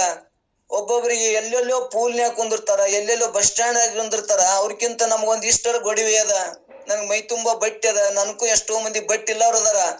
ಅಂತವ್ರ ನೋಡಿದ್ರ ನಾವ್ ಎಂತ ಪುಣ್ಯವಂತರಪ್ಪ ಅನಿಸ್ತದ, ಅದ್ರಾಗ ತೃಪ್ತಿ ಆಗ್ತದ. ಅದನ್ನ ಬಿಟ್ಟು ನಾವು ಮನೆ ಒಳಗ ಕಿಸೆದೊಳಗ ಬ್ಯಾಂಕಿನೊಳಗ ಕೋಟಿ ಇಡ್ಲಿ ರೊಕ್ಕ ಇಟ್ಟೇವಿ, ಇನ್ನ ಮತ್ತೊಬ್ಬ ನೋಡೋಣ ಅವ್ರು ಅಷ್ಟು ಕೋಟಿ ಗಳಿಸ್ಯಾರ, ಇಷ್ಟು ಗಳಿಕೆ ಅದ ಅಂತೇಳಿ ನಾವು ಚಿಂತೆ ಮಾಡಿದ್ರ ಎಷ್ಟು ನಾವು ಹಣ ಗಳಿಸಿದ್ರು ಕೂಡ ಅದು ನಮ್ಗೆ ಏನೈತಿ, ಅದು ತೃಪ್ತಿನೂ ಕೊಡ್ಲಿಲ್ಲ, ನಮ್ಗ್ ದುಃಖವೇ ಕೊಡ್ತದ. ಅದಕ್ಕೆ ಶಾಸ್ತ್ರ ಬೇಕು ನೋಡ್ರಿ. ಇದೊಂದು ನಮ್ಗ ಇದ್ದುದರೊಳಗ ಸಾಕು ಅನ್ನುವಂತ ಬುದ್ಧಿ ಬತ್ತು ಅಂದ್ರ ಎಂತ ಆನಂದ ಇರ್ತದ ಅನ್ನುವಂಥದ್ದನ್ನ ತಿಳಿಸ್ಯಾರ ಅವ್ರು. ಅದನ್ನ ಬಿಟ್ಟು ಅವ್ರ ಅಷ್ಟದ ಅವ್ರಿಗೆ ಇಟ್ಟದ ಹಿಂಗ್ ಹೇಳ್ಕೋತ ಹೋದೇವಪ್ಪ ಅಂದ್ರ ಒಬ್ಬೊಬ್ರು ದಿನ ಒಂದೊಂದು ಸೀರೆ ಬ್ಯಾರೆ ಉಡ್ತಾರ, ದಿನ ಒಂದೊಂದು ಅಂಗಿ ಬ್ಯಾರೆ ಇಡ್ತಾರ ಅಂತೇಳಿ ನಾವ್ ಅಂದೇವಂದ್ರ ನಮಗ್ 2 ಅಂಗಿ ಇದ್ರೂ ಕೂಡ ನಮ್ಗ್ ತೃಪ್ತಿ ಇಲ್ಲ, ನೆಮ್ಮದಿ ಇಲ್ಲ. ಆದ್ರ ಸಿದ್ದೇಶ್ವರ ಸ್ವಾಮಿಗಳು ಆದದ್ದಲ್ಲ ಅಂತವನ್ನ ಯಾವ ಆಶ್ರಯ ಮಾಡ್ಕೋಬೇಡ್ರಿ. ಇಲ್ಲಿ ಜ್ಞಾನವನ್ನ ಮುಖಾಂತರ ಜ್ಞಾನವನ್ನು ಪಡ್ಕೊಂಡು ಮುಕ್ತಿ ಹೊಂದಾಕ ಬರ್ತದ. ಇವೆಲ್ಲಾ ನಮಗ ದಶದೊಳಗ 10 ಪ್ರವೃತ್ತಿ ಮಾರ್ಗದೊಳಗ ಅಧರ್ಮಗಳನ್ನ ಬಿಟ್ಟು ಧರ್ಮವನ್ನ ಪಾಲನೆ ಮಾಡೋಣ. ವೇದಗಳಲ್ಲಿ ಹೇಳಿದಂತ ವಿಧಿ ನಿಯಮಗಳನ್ನ ಪಾಲಿಸುವುದರಿಂದ ನಮ್ಮಲ್ಲಿ ಜ್ಞಾನ ಪ್ರವೃತ್ತಿ ಆಗ್ತದ ಅನ್ನುವಂಥದ್ದನ್ನ ಇಲ್ಲಿ 4 ನುಡಿ ಮುಖಾಂತರ ನಮ್ಗೆ ತಿಳಿಸುವಂತ ಬಂದಾರ. ಅದಕ್ಕೆ ನಾವ್ ಇಲ್ಲಿ ಏನಪ್ಪಾ ಅಂದ್ರ ಪುಣ್ಯ ಪಾಪಾದಿಗಳನ್ನ ವೇದ ಪ್ರಮಾಣದಲ್ಲಿ ನಿರ್ಧರಿಸಿ ಅವುಗಳನ್ನ ನಂಬುವುದಕ್ಕೆ ಏನತ್ತಾರ ಆಸ್ತಿಕರು ಅನ್ನುವಂಥದ್ದನ್ನ ಹೇಳ್ಕೊತ ಬಂದಾರ. ನಾವು ನಾಸ್ತಿಕರಲ್ಲ. ವೇದ ಉಪನಿಷತ್ತು ಗುರುಗಳ ಹೇಳಿದ ಮಾತುಗಳನ್ನ ನಾವು ಕೇಳದೇವಪ್ಪ ಅಂದ್ರ ಅದನ್ನ ನಂಬಿ ನಾವು ಆಚರಣೆ ತೊಡಗದೇವಪ್ಪ ಅಂದ್ರ ನಾವ್ ಏನಾಕಿವಿ, ಆಸ್ತಿಕರಾಕಿವಿ ಅನ್ನುವಂಥದ್ದನ್ನ ಇಲ್ಲಿ ನಿರ್ಗುಣದೊಳಗ ಮೊದಲು ಸಗುಣದಾಗ ಹೇಳ್ಕೊತ ಬಂದ್ರು. ಕರ್ಮ ಮಾಡ್ಬೇಡ್ರಿ, ಅದನ್ನಿಲ್ಲ ಇದು ಇಲ್ಲ ಅಂತ ನಮ್ಗೆಲ್ಲ ಹೇಳ್ಕೊತ ಬಂದಾರ. ನಮಗ್ ಯಾಕ ಮತ್ತ ಹೊಳ್ಳಿ ಹೇಳಕತ್ತಾರಂದ್ರ ನಮ್ಮ ಮನಸ್ಸು ನಿವೃತ್ತಿ ಆಗ್ಲಿಲ್ಲ, ಮತ್ತ ಪ್ರವೃತ್ತಿನೇ ಆಗಕತ್ತು. ಕೇಳುದ್ರಲ್ಲೇ ಪ್ರವೃತ್ತಿ, ಮಾಡುದ್ರಲ್ಲೇ ಪ್ರವೃತ್ತಿ ಆಗಕತ್ತಲ್ಲ. ಅದಕ್ಕೆ ಇನ್ನು ಹೇಳಕತ್ರಪ್ಪ ಅಂದ್ರ ಇನ್ನ ಇವು ದೋಷಗಳದಾವು. ಈ ದೋಷಗಳನ್ನ ಕಳ್ಕೊಂಡ್ರಿ ಅಂದ್ರ, ಇವು ಏನದಾವ ನಿವೃತ್ತಿ ಮಾಡ್ಕೊಂಡ್ರಿ ಅಂದ್ರ ನಿನ್ ಜ್ಞಾನ ಪ್ರವೃತ್ತಿ ಆಕ್ಕದ. ಜ್ಞಾನಕ್ಕ ಇವು ಎಲ್ಲ ಸಾಧನೆಗಳು ಬೇಕಾಗ್ಯಾವು ಅನ್ನುವಂಥದ್ದನ್ನ ಅಂದ್ರ ನಮ್ಗ ಅಪರೋಕ್ಷ ಜ್ಞಾನ ಆಗ್ಬೇಕಾಗ್ಯದ. ಪರೋಕ್ಷ ಜ್ಞಾನ ಹೇಳ್ತೇವ್ರಿ, ಎಲ್ಲರೂ ಹೇಳ್ತಾರ. ಆದ್ರ ಅಪರೋಕ್ಷ ದೃಢ ಜ್ಞಾನ ಆಗ್ಬೇಕಾದ್ರ ಇವು ದೋಷಗಳದಾವು, ಅದಕ್ಕೆ ನಮ್ಗ ಅಪರೋಕ್ಷ ಆಗೋಲ್ದು. ಈ ದೋಷಗಳನ್ನ ನೀವು ಕಳ್ಕೊಂಡ್ರಿ ಅಂದ್ರ ನಮ್ಮ ಅಂತಃಕರಣ ಶುದ್ಧ ಆಯ್ತು ಅಂದ್ರ ಅಂತಃಕರಣದೊಳಗೆ ಅವಶಿಷ್ಟ ಚೇತನವೇ ಜೀವ, ನಾನೇ ಪರಮಾತ್ಮ ಅದೀನಿ. ಇವು ದೋಷ ಇದ್ದ ಸಂಬಂಧ ನಮ್ಗೆ ಜ್ಞಾನ ಸ್ಪಷ್ಟತೆ ಆಗೋಲ್ದು, ನನ್ನ ಪರಿಚಯ ನನಗಾಗೋಲ್ದು. ಮತ್ತ ಮಾಡೋ ಒಬ್ಬವ ನಾನು ಒಬ್ಬವ, ಈ ಕರ್ಮ ಮಾಡೋ ಒಬ್ಬ ಅಂತ ಹಿಂಗ ನಮ್ಗೆ ಏನಾಗ್ಯದ ಭೇದ ದೃಷ್ಟಿ ಇದ್ದ ಸಂಬಂಧ, ಇವು ದೋಷಗಳಿದ್ದ ಸಂಬಂಧ ನನ್ನ ಪರಿಚಯ ನನಗಾಗೋಲ್ದು ಅನ್ನುವಂಥದ್ದನ್ನ ಇಲ್ಲಿ ತಿಳಿಸ್ಬೋದು ಬರಾಕತ್ತಾರ ಸಗುಣದೊಳಗ. ಮತ್ತ ಕೊನೆಗೆ ಏನ್ ಹೇಳ್ತಾರಂದ್ರ, ನೀವೆಲ್ಲಾ ನಾವ್ ಮಾಡ್ಕೋತಿ ಬಿಟ್ಕೋತ ಹೋದೇವ್ ಅಂದ್ರ ನಮಗೆ ಅನುಭವಕ್ಕೆ ಬರ್ತದ. ಹೇಳುದೇ ಬೇಡ. ಇವ್ ದೋಷಗಳು ಇದ್ದು ಅಂದ್ರ ನಮ್ ಕಾಲಾಗ ಒಂದ್ ಮುಳ್ಳಿತ್ತ ನಮ್ಗೆ ಅಡ್ಡಾಡಕ್ ಕುಂಟ್ಕೋತ ಹೋಗ್ಯವ, ನಮ್ಗ್ ನಡ್ಯಾಕೆ ಆಗಲ್ಲ. ಅದನ್ನ ಮುಳ್ ತಕೊಂಡಿವ್ ಅಂದ್ರ ನೋಡ್ರಿ ನಾವ್ ಹೆಂಗ್ ಸ್ಪಷ್ಟ ಮೊದಲಂಗೆ ಅಡ್ಡಾಡ್ತೇವೆ. ಹಂಗ ಇವ್ ದೋಷ ಇದ್ದ ಸಂಬಂಧ ನಮ್ಗ್ ಜ್ಞಾನದ ಸ್ಥಿತಿ ಆಗೋಲ್ದು, ಮತ್ತೆ ದೇಹಾದಿ ಬುದ್ಧಿ ಸ್ಥಿತಿನೇ ಆಗ್ತದ. ಯಾಕಂದ್ರ ಇವು ದೋಷಗಳು ನಮ್ಮಲ್ಲಿ ಅದಾವು. ಇವ್ ದೋಷಗಳು ಅದಪ್ಪ ಅಂದ್ರ ಈ ಸಗುಣ ಮಾರ್ಗದೊಳಗ ದೋಷಗಳನ್ನ ನಾವು ಕಳ್ಕೊಂಡೇವಂದ್ರ ನಿರ್ಗುಣ ಸ್ವರೂಪನೇ ನಾನು ಆತ್ಮನೇ ಇದೀನಿ. ಇದ್ರಾಗ ಎರಡು ಮಾತೇ ಇಲ್ಲ. ಡೌಟ್ ಯಾರು ಹೇಳುದೇ ಅವಶ್ಯ ಇಲ್ಲ, ನಮ್ಗೆಲ್ಲರಿಗೆ ಐತಿ. ಆದ್ರ ಅಪರೋಕ್ಷ ಬೇಕಾಗ್ಯದ. ನಾವ್ ಅಪರೋಕ್ಷ ಅಂದ್ರೆ ಏನು, ಇಲ್ಲಿ ನಿಧಿಧ್ಯಾಸನ ಅಂದ್ರೆ ಏನು, ನಿಧಿಧ್ಯಾಸನ ಸ್ಥಿತಿ, ಸಾಕ್ಷಾತ್ಕಾರ ಅಂದ್ರೂ ಒಂದೇ, ಅಪರೋಕ್ಷ ಅಂದ್ರೂ ಒಂದೇ, ಮತ್ತು ನಿಧಿಧ್ಯಾಸನ ಅಂದ್ರೂ ಒಂದೇ. ಇವೆಲ್ಲ ಪದಗಳು ಬೇರೆ ಅದಾವ. ಹಂಗ ನಮಗೆ ಇಲ್ಲಿ ಏನಾಗ್ತದ, ನಿಧಿಧ್ಯಾಸನ ಆಗ್ತದ ಮತ್ತು ಅಪರೋಕ್ಷ ಜ್ಞಾನ ಆಗ್ತದ ಅನ್ನುವಂಥದ್ದನ್ನ ಇಲ್ಲಿ ತಿಳಿಸುವಂತ ಉದ್ದೇಶವನ್ನ 4 ನುಡಿ ಒಳಗೆ ಹೇಳ್ಕೊತ ಬಂದಾರ. ಮತ್ತ ಇದ್ರೊಳಗ ಇನ್ನಿಷ್ಟು ನಾವು ತಿಳ್ಕೊಂಡು ಅದೇವಪ್ಪ ಅಂದ್ರ ಅವಸರ ಮಾಡಿ ಉಸಿರಾಟದ ಕ್ರಿಯೆ ಕಡೆ ಗಮನ ಕೊಡ್ತಾ ನಾವ್ ಮಾಡ್ಬೇಕು ಅಂತ ಹೇಳ್ತಾರ. ಅಂದ್ರ ಯಾವಾಗ ಅವನು ತನ್ನ ಉಸಿರಾಟದ ಕ್ರಿಯೆಯಲ್ಲಿ ತನ್ನ ಒಂದ್ ನಿಯಂತ್ರಣ ನಂತರದಲ್ಲಿ ಅವನು ಕೆಲಸ ಮಾಡುವಾಗೂ ಸಹ ಯೋಗ ಸ್ಥಿತಿಯಲ್ಲಿ ಇರ್ತಾನ ಅಂತ ಹೇಳ್ತಾರ. ಆ ರೀತಿಯಾಗಿ ಅಂದ್ರೆ ನಾವು ಬಾಹ್ಯ ಪ್ರಪಂಚದ ಒಂದು ವಸ್ತುವಿನ ಒಂದು ಯಾವುದೇ ವಿಚಾರ ಮಾಡದೆ ನಾವು ಆ ಕೆಲಸ ಮಾಡ್ತಿದ್ರು ಸಹ ನಮ್ಮ ಮನಸ್ಸೆಲ್ಲ ನಮ್ದು ಇದೆಲ್ಲ ಧ್ಯಾನ ಅಂತಾರ ಎಲ್ಲ ಆ ಪರಮಾತ್ಮನ ಕಡೆಗೆ ಅದ ಕಡೆ ಇತ್ತು ಅಂತಂದ್ರ ನಾವು ಏನೇ ಬಾಧೆಗಳು ಬಂದ್ರು ನಮಗ ಯಾವ ಹತ್ತುದಿಲ್ಲ ಅನ್ನೋದು ಗಟ್ಟಿ. ಈ ರೀತಿಯಾಗಿ ನಾವ್ ಇವತ್ತು ಬಹಳ ಕೇಳ್ಕೊಂಡಿಲ್ಲ. ಇಷ್ಟೇ 2 ನುಡಿಗಳ ನಾ ಕೇಳ್ಕೊಂಡೆ. ಇನ್ನೊಂದು ಗಾಡಿ ಒಂದ್ ಬರಾತದ್ರಿ, ಅದಕ್ಕ 2 ನಮ್ಮ ಪಾದಕ್ಕೆ ತಪ್ಪಿಸ್ತೀನಿ. ಶರಣಾರ್ಥಿಗಳು. ಓಂ ನಮ ಶಿವಾಯ. ತಾಯರಿಗೆ ಕೂಡ ಶರಣಾರ್ಥಿ. ಅಮ್ಮರು ಕೂಡ ತಪಸ್ಸು ಮಾಡೋದ್ರಿಂದ ಬಹಳ ಮೊದಲು ಋಷಿಗಳು ಮುನಿಗಳು ತಪಸ್ಸು ಮಾಡ್ತಿದ್ರು. ತಪಸ್ಸು ಯಾಕೆ ಮಾಡ್ತಿದ್ರು ಅಂದ್ರೆ ಮನಸ್ಸನ್ನ ನಿಯಂತ್ರಣ ಮಾಡಕ್ ತಪಸ್ಸು ಮಾಡ್ತಿದ್ರು. ಆ ಮನಸ್ಸ ಏನಾಗಿದೆ ಅಂದ್ರೆ ದೇಹಾದಿ ಬುದ್ಧಿಗಳನ್ನು ಒಳಗೊಂಡಂತದೇ ನಾನು ಅನ್ನುವಂತ ಜ್ಞಾನ ಬಹಳ ದಿವಸ ನಮಗ ಜನ್ಮಾಂತರಟ್ಲೆ ದೇಹವೇ ಉಳ್ಳವನೇ ನಾನು ಅಂತ ಒಪ್ಕೊಂಡು ಬಂದೇವಲ್ಲ. ಅದಕ್ಕೆ ನಮ್ಗೆ ಏನಾಗಿದೆ ಅಂದ್ರೆ ಆತ್ಮ ಬುದ್ಧಿ ಬರೋಲ್ದು, ನಮಗ ಬದುಕಿನೊಳಗೆ ಸುಖ ಶಾಂತಿ ಸಿಗೋಲ್ದು. ಮತ್ತು ಮೋಕ್ಷ ಅಂದ್ರೆ ಈ ಬಹು ಸಂಸಾರದಿಂದ ನಾವು ಪಾರಾಗ್ಲಾಕ ತೊಂದ್ರೆ ಏನಾಗ್ಯದಪ್ಪ ಅಂದ್ರೆ ಈ ಮನಸ್ಸೇ ಕಾರಣ ಆಗ್ಯದ. ಈ ಮನಸ್ಸನ್ನ ನಿಯಂತ್ರಣ ಮಾಡೋದ್ರಿಂದ ನಮ್ಮ ಮಾತದ ನಮಗ್ ಕೇಳಾಕತ್ತು ಅಂದ್ರ ಈ ಶಾಸ್ತ್ರದಲ್ಲಿ ಪ್ರವೃತ್ತಿ ಆಯ್ತು. ಅದರಿಂದ ಏನಾಗ್ತದ, ಆ ಮನಸ್ಸು ಇಲ್ಲಾರ್ದಂಗ ಆಗ್ತದ. ಮನಸ್ಸು ಇಲ್ಲಾರ್ದಂಗ ಆಯ್ತು ಅಂದ್ರ ನನ್ನ ನಿಜ ಸ್ವರೂಪ ಜ್ಞಾನ ಆಗ್ತದ ಅನ್ನುವಂಥದ್ದನ್ನ ಇದಕ್ಕೆ ತಪಸ್ಸು ಮಾಡ್ಬೇಕು ಅನ್ನುವಂಥದ್ದನ್ನ ಸಲಹೆ ಕೊಟ್ಟಂತ ನಮ್ಮ ತಾಯರಿಗೆ ಕೂಡ ಧನ್ಯವಾದಗಳನ್ನು ತಿಳಿಸಿ, ಈಗ ಪೂಜ್ಯರಾದ ನಮ್ಮ ಉನ್ನಿವಾಯು ಗೌಡ್ರು ಕೂಡ ತಮ್ಮ ಅನಿಸಿಕೆಗಳನ್ನ ಹಂಚ್ಕೋಬೇಕು ಅಂತೇಳಿ ಅವ್ರಲ್ಲಿ ಕೇಳ್ಕೊತೀನಿ. ಒಂದ್ ಸ್ವಲ್ಪ ನಾಳೆ ಈ ದಿವಸ ಸತ್ಸಂಗ ಸ್ವಲ್ಪ ಇದಕ್ ಹೊಂಟೇವ್ರಿ. ಒಬ್ರು ನಮ್ಮ ಶರಣರ ಮಗಳ ಒಂದ್ ಮದ್ವಿಗೆ ಹೊಂಟೇವ್ರಿ ರಾಯಚೂರ್ಕ. ನಾಳೆಗೆ 4ಕ್ಕೆ ಹೋಗೋದ್ರಿಂದ ನಾಳೆಗೆ ನಾವು ಇರುವುದಿಲ್ಲ. ತಾವು ಇದ್ದವ್ರ ಸತ್ಸಂಗವನ್ನ ಮುಂದುವರ್ಸ್ಕೊಂಡು ಹೋಗ್ಬೇಕು ಅಂತೇಳಿ ತಮ್ಮಲ್ಲಿ ಕೇಳ್ಕೊಂಡು, ಈಗನು ಕೂಡ ಒಂದ್ ಜರ ಕೆಲಸ ಬಂದರಿ ಸರ್, ಬಿಜಾಪುರಕ್ಕೆ ಹೊಂಟೇವಿ. ಈಗ 7:15 ಮಂಗಳಾರತಿ ಮಾಡಿಂದ ಮತ್ತೆ ನಾವು ನಿವೃತ್ತಿ ಹಾಕಿವಿ. ಮತ್ ತಾವ್ ಯಾರಿದ್ದಾರೋ ತಾವು ಮಾತಾಡ್ಬೇಕು ಅನ್ನುವಂಥದ್ದನ್ನ ತಮಗ್ ತಿಳಿಸಿ, ನಮ್ಮ ಪೂಜ್ಯರಾದ ಉನ್ನಿಬಾಯಿ ಗೌಡ್ರು ಕೂಡ ತಮ್ಮ 2 ಮಾತುಗಳನ್ನ ಆಡ್ಬೇಕು ಅಂತೇಳಿ ಅವ್ರಿಗೆ ಕೇಳ್ಕೊತೀನಿ. ಓಂ ನಮ ಶಿವಾರಿ. ಓಂ ನಮ ಶಿವಾರಪ್ಪ.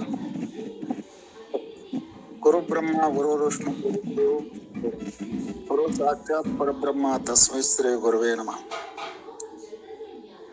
ಇವತ್ತಿನ ದಿನ ಈ ಪರಮಾನುಭೋಧೆಯ 5ನೇ ಸಂಧಿಯಲ್ಲಿ ಬರ್ತಕ್ಕಂಥ 1ನೇ ಸೂತ್ರವನ್ನು ಯಮ ಎಂಬ ಸೂತ್ರವನ್ನು ಮುಗಿಸಿ 2ನೇ ಸೂತ್ರದ ಆಧಾರವಾಗಿಟ್ಟುಕೊಂಡು ನಿಯಮ ಹೇಗೆ ಪಾಲಿಸಬೇಕು ಅನ್ನೋದನ್ನ ಹೇಳ್ಕೊಂಡು ಬಂದಾರ.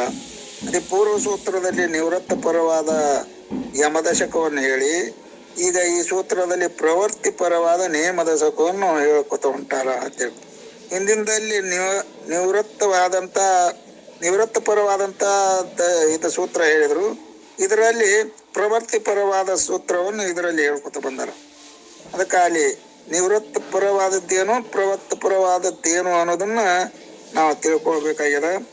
ಈ ನೇಮ ದಶಕದಲ್ಲಿ ಹೇಳಲ್ಪಟ್ಟಂಥದ್ದು ಏನಂದ್ರೆ ತಪಸ್ಸು, ಸಂತೋಷ, ಆಸ್ತಿಕ, ದಾನ ಮೊದಲಾದ ಗುಣಗಳಿಂದಲೂ ಕೂಡ ಅಂತಃಕರಣ ಶುದ್ಧಿ ದ್ವಾರ ತತ್ವಜ್ಞಾನ ಪ್ರಾಪ್ತಿಯಾಗಿ ಪರಮ ಮುಕ್ತಿ ಸಂಭವಿಸುವುದು ಅಂತ ಹೇಳ್ಕೊತ ಬಂದಾರ. ಅವರು ಹೇಳ್ತಾರ, ಯಮದಲ್ಲಿ 10 ಗುಣಗಳಿದ್ದಂತೆ ನೇಮದಲ್ಲಿಯೂ 10 ಗುಣಗಳದಾವು. ಅವುಗಳನ್ನು ಕ್ರಮವಾಗಿ ಹೇಳುತ್ತೇನೆ, ಸೂಕ್ತವಾದ ಮನಸ್ಸಿನಿಂದ ಗ್ರಹಿಸು ಅಂತ ಹೇಳ್ಕೊತ ಬರ್ತಾರ. ಇಲ್ಲಿ ನಿಯಮಾಂಗದಲ್ಲಿ ತಪಸ್ಸು ಎಂಬ ಗುಣವನ್ನು ಹೇಳ್ಕೊಂಡು ಬರ್ತಾರ.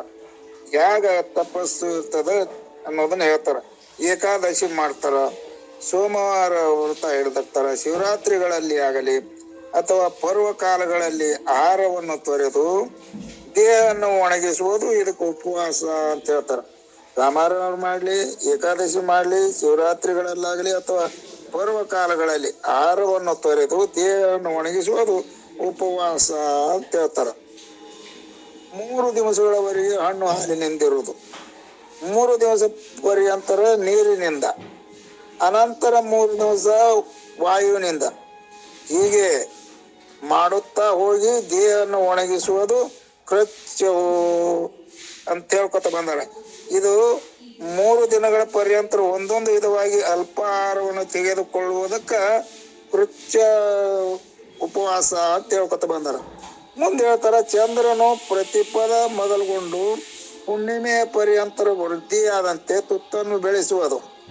ಯಾಕಂದ್ರೆ ಪ್ರತಿಪದದಿಂದ ಒಂದೊಂದು ದಿವಸಕ್ಕೆ ಒಂದೊಂದೇ ತುತ್ತು ಮಾಡ್ಕೋತ 16 ದಿವಸದವರೆಗೂ ತುತ್ತನ್ನು ಬೆಳೆಸುತ್ತಾ ಹೋಗೋದು.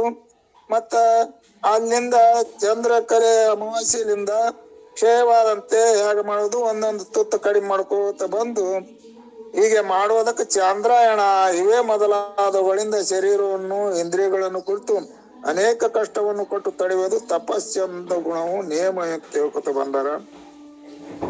ಪ್ರಾಪ್ತವಾದದ್ರಲ್ಲೇ ತೃಪ್ತಿಯನ್ನು ಹೊಂದಿಕೊಂಡಿರುವುದು ಸಂತೋಷ.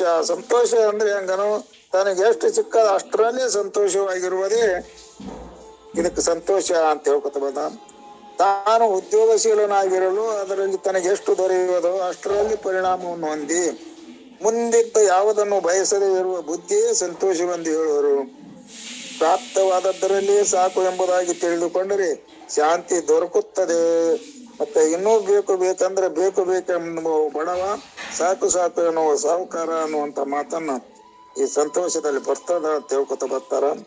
ಮುಂದೆ ಹೇಳ್ತಾರ, ಶ್ರುತಿಗುರು ವಾಕ್ಯದಿಂದ ಹೇಳುವ ಅರ್ಥವು ನಿಜವೆಂದು ನಂಬಿರುವುದು ಅಸ್ತಿಕ್ಯವೆಂದು ಹೇಳುತ್ತಾರೆ. ಯಾಕ ಗುರುವಾಕ್ಯಗಳಿಂದ ಹೇಳುವ ಅರ್ಥವು ನಿಜವಾಗಿದ್ದ ಅಂತ ಅದನ್ನ ಯಾವ ನಂಬ್ತಾನ ಅದು ಅಸ್ತಿಕ್ಯವೆಂದು ಹೇಳ್ಕೊತ ಬರ್ತಾರ. ಇದು ಪುಣ್ಯ, ಇದು ಪಾಪ, ಇದು ಮಾಡತಕ್ಕದ್ದು, ಇದು ಮಾಡತಕ್ಕದ್ದಲ್ಲ, ಇದು ಸತ್ಯವೆಂಬುದನ್ನು ವೇದದಿಂದಲೇ ತಿಳಿದು ನಿಶ್ಚಯಿಸಬೇಕಲ್ಲದೆ ಇವುಗಳನ್ನು ಪ್ರತ್ಯಕ್ಷವಾಗಿ ಹೇಳಲಿಕ್ಕೆ ನೋಡಲಿಕ್ಕೆ ಬರುವುದಿಲ್ಲ. ಆದ್ದರಿಂದ ಪುಣ್ಯ ಪಾಪಾದಿಗಳನ್ನು ವೇದ ಪ್ರಮಾಣದಿಂದಲೇ ನಿರ್ಧರಿಸಿ ಅವುಗಳನ್ನು ನಂಬುವುದೇ ಆಸ್ತಿಕ್ಯವೆನಿಸುವುದು. ಯಾಕೆ ವೇದ ಪುರಾಣಗಳಲ್ಲಿ ಏನು ಅದನ್ನು ನಿಜವಾಗಿ ಹೇಳಿದ್ದಾರೋ ಅದೇ ಸತ್ಯ ಅಂತ ಯಾರು ನಂಬ್ತಾರೋ ಅದು ಆಸ್ತಿಕ್ಯ ನಂಬಿಕೆ ಅಂತ ಹೇಳ್ತಾರ. ಏದ ಕೀರ್ತಿಯನ್ನು ಪರದ ಗತಿಯನ್ನು ಕೊಡುವಂತ ದಾನವನ್ನು ಹೇಳ್ಕೊತ ಬಂದಾರ ಮುಂದಿಂದು.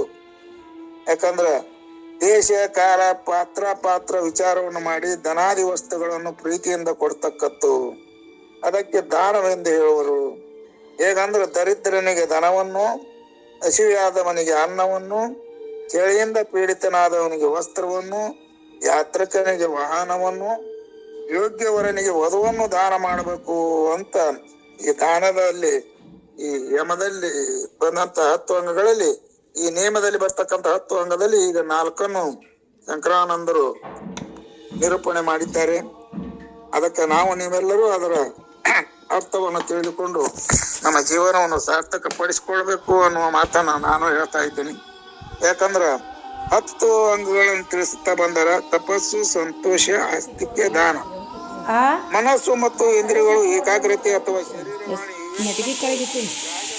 ಮನಸ್ಸು ನಿಗ್ರಹಿಸುವುದೇ ತಪಸ್ಸು ಅಂತ ಹೇಳ್ಕೊತ ಬಂದಾರ. ಹಸಿವೆ, ನೇರಡಿಕೆ, ಚಳಿ, ಗಾಳಿ, ಬೆಂಕಿ, ಮಳೆ ಇವೆಲ್ಲ ಮೊದಲಾದ ದುಃಖವನ್ನು ಸಹನ ಮಾಡಿಕೊಂಡಿರುವುದೇ ತಪಸ್ಸು ಅಂತ ಹೇಳ್ಕೊತಾರ. ಆ ತಪಸ್ಸಿನಲ್ಲಿ 3 ಪ್ರಕಾರ ಸಾತ್ವಿಕ, ರಾಜಸಿಕ, ತಾಮಸಿಕ ಅಂತ 3 ಪ್ರಕಾರ ಹೇಳ್ಯಾರ. ಸಾತ್ವಿಕ ತಪಸ್ಸೆ ಆಗಿರ್ತದೆ ಅಂದ್ರೆ ತಪಸ್ಸನ್ನು ಆಚರಿಸುವಾಗ ತಪಸ್ಸಿನ ಫಲವು ನನಗೆ ಆಗಲಿ ಎಂದು ಬಯಸಬಾರದು.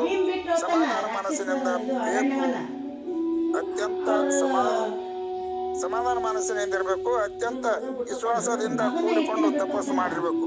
ಈ ರೀತಿ ಮಾಡಿದ ತಪಸ್ಸು ಒಳ್ಳೆ ಫಲಗಳು ದೊರೆತವು. ಬೇರೆ ಬೇರೆ ಲೋಕಗಳು ಸುಖವನ್ನು ಪಡೆಯುವುದು, ಉತ್ತಮ ವಂಶದಲ್ಲಿ ಹುಟ್ಟುವನು, ಅವನಿಗೆ ಈ ಲೋಕ ಪರಲೋಕದಲ್ಲಿ ಅನಂತ ಸುಖವನ್ನು ಪಡೆಯುವನಾಗಿ ಹೀಗಾಗಿ ಸಾತ್ವಿಕ ತಪಸ್ಸನ್ನು ಆಚರಿಸಬೇಕು. ರಾಜಸಿಕ ತಪಸ್ಸು ಹೇಳ್ಯಾರ. ಈ ತಪಸ್ಸಿಗೆ ರಾಜಸ ಗುಣವಿದ್ದಕ್ಕಾಗಿ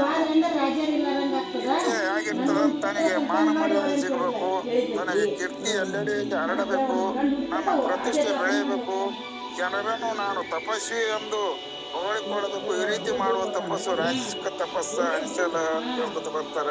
ಇದು ರಾಜಸಿಕ ತಪಸ್ಸ. ಇನ್ನು ತಾಮಸಿಕ ತಪಸ್ಸು ಯಾಕಂದ್ರೆ ದುಷ್ಟತನದಿಂದ ಮಾಡುವ ತಪಸ್ಸು ತನಗೂ ಪರರಿಗೂ ಸಂಕಟವನ್ನುಂಟು ಮಾಡುತ್ತದೆ. ಹೇಗೆ ಪರರಿಗೆ ಕೆಡಕಾಗದೆ ಎಂಬ ತಪಸ್ಸನ್ನು ಮಾಡಿ ಅಂತ ವರವನ್ನು ಬೇಡಿದರೆ ಆ ವರದಿಂದ ಅವನ ನಾಶದ ಜೊತೆಗೆ ತನ್ನ ನಾಶವು ಕಟ್ಟಿಟ್ಟ ಬತ್ತಿ. ಹೇಗೆಂದರೆ ಮನೆಯ ಕಿತ್ತು ಮನೆಯ ಸುಟ್ಟಲ್ಲದೆ ನೆರೆಮನೆ ಸುಡೋದು ಕೂಡಲ ಸಂಗಮ ದೇವ ಎಂಬ ವಾಣಿಯಂತೆ ತನಗಾಗುವ ಪೀಡೆಯನ್ನು ಲೆಕ್ಕಿಸದೆ ಎಲ್ಲರಿಗೆ ದುಃಖ ಕೊಡುವ ತಪಸ್ಸು ಇದು ತಾಮಸಿಕ ತಪಸ್ಸು ಅಂತ ಹೇಳ್ಕೊತ ಬರ್ತಾರ. ಇನ್ನು ಸಂತೋಷ ಅಂತ ಹೇಳ್ಕೊತ ಬಂದರ ತನ್ನನ್ನು ಕೂಡಿಕೊಂಡಿರುವ ಪ್ರಾಣವನ್ನು ಧರಿಸುವ ಕಾರಣಕ್ಕಾಗಿ ಎಷ್ಟು ಸಿಕ್ಕಿರುವುದೋ ಅಷ್ಟರಲ್ಲಿ ತೃಪ್ತಿಯಾಗುವುದೇ ಸಂತೋಷವೆನಿಸುವುದು. ಅಲ್ಲದೆ ತಾನು ಹಾಕಿದ ದುಡ್ಡಿನಿಂದ ಇಮ್ಮಡಿ ಲಾಭವಾದರೂ ಇನ್ನೂ ಲಾಭವಾಗಲಿಲ್ಲವೆಂದು ಕೊರಗುವುದರಿಂದ ಸಂತೋಷಿಸಲಾರದು. ಆದರೆ ತಾನು ಹಾಕಿದ ದುಡ್ಡಿಗೆ ಇಮ್ಮಡಿ ಲಾಭವಾಗಿದೆ, ಇದಕ್ಕಿಂತ ಹೆಚ್ಚಿನ ಲಾಭವು ಪಾಪಕ್ಕೆ ಕಾರಣವಾಗಬಹುದು. ಹೇಗೆ ಅಷ್ಟಕ್ಕೆ ಇಷ್ಟು ಇಷ್ಟಕ್ಕೆ ಎಷ್ಟು ಎನ್ನುವಂತೆ ಭಗವಂತನು ಎಷ್ಟು ಕರುಣಿಸಿದ್ದಾನೋ ಎಂದು ಎಷ್ಟು ಪ್ರಾಪ್ತವಾಗುತ್ತದೆಯೋ ಅಷ್ಟರಲ್ಲಿರುವುದೇ ಸಮಾಧಾನವಾಗಿರುವುದು ಸಂತೋಷ. ಅಲ್ಲದೆ ಬೇರೆಯವರ ಬಡತನ ಬೇಕೆಂಬ ಬಡತನಕ್ಕಿಂತ ಸಾಕೆನ್ನುವ ಶ್ರೀಮಂತಿಕೆ ಶ್ರೇಷ್ಠ ಎನ್ನುವಂತೆ ಅಲ್ಲಿ ಗುಡುವಾಯದಳು ಡಂಬವ ಮಾನಸಗಳು ಎಡಬಿಡದಿರು ಶಂಭವ ಜನರು ಮೆಚ್ಚುತ್ತ ನಿನ್ನ ಕೈಲಾಸ ಕೊಯ್ಯುವರೆ ಮನ ಮೆಚ್ಚಿದಳು ಶಿವನಿರುವನು.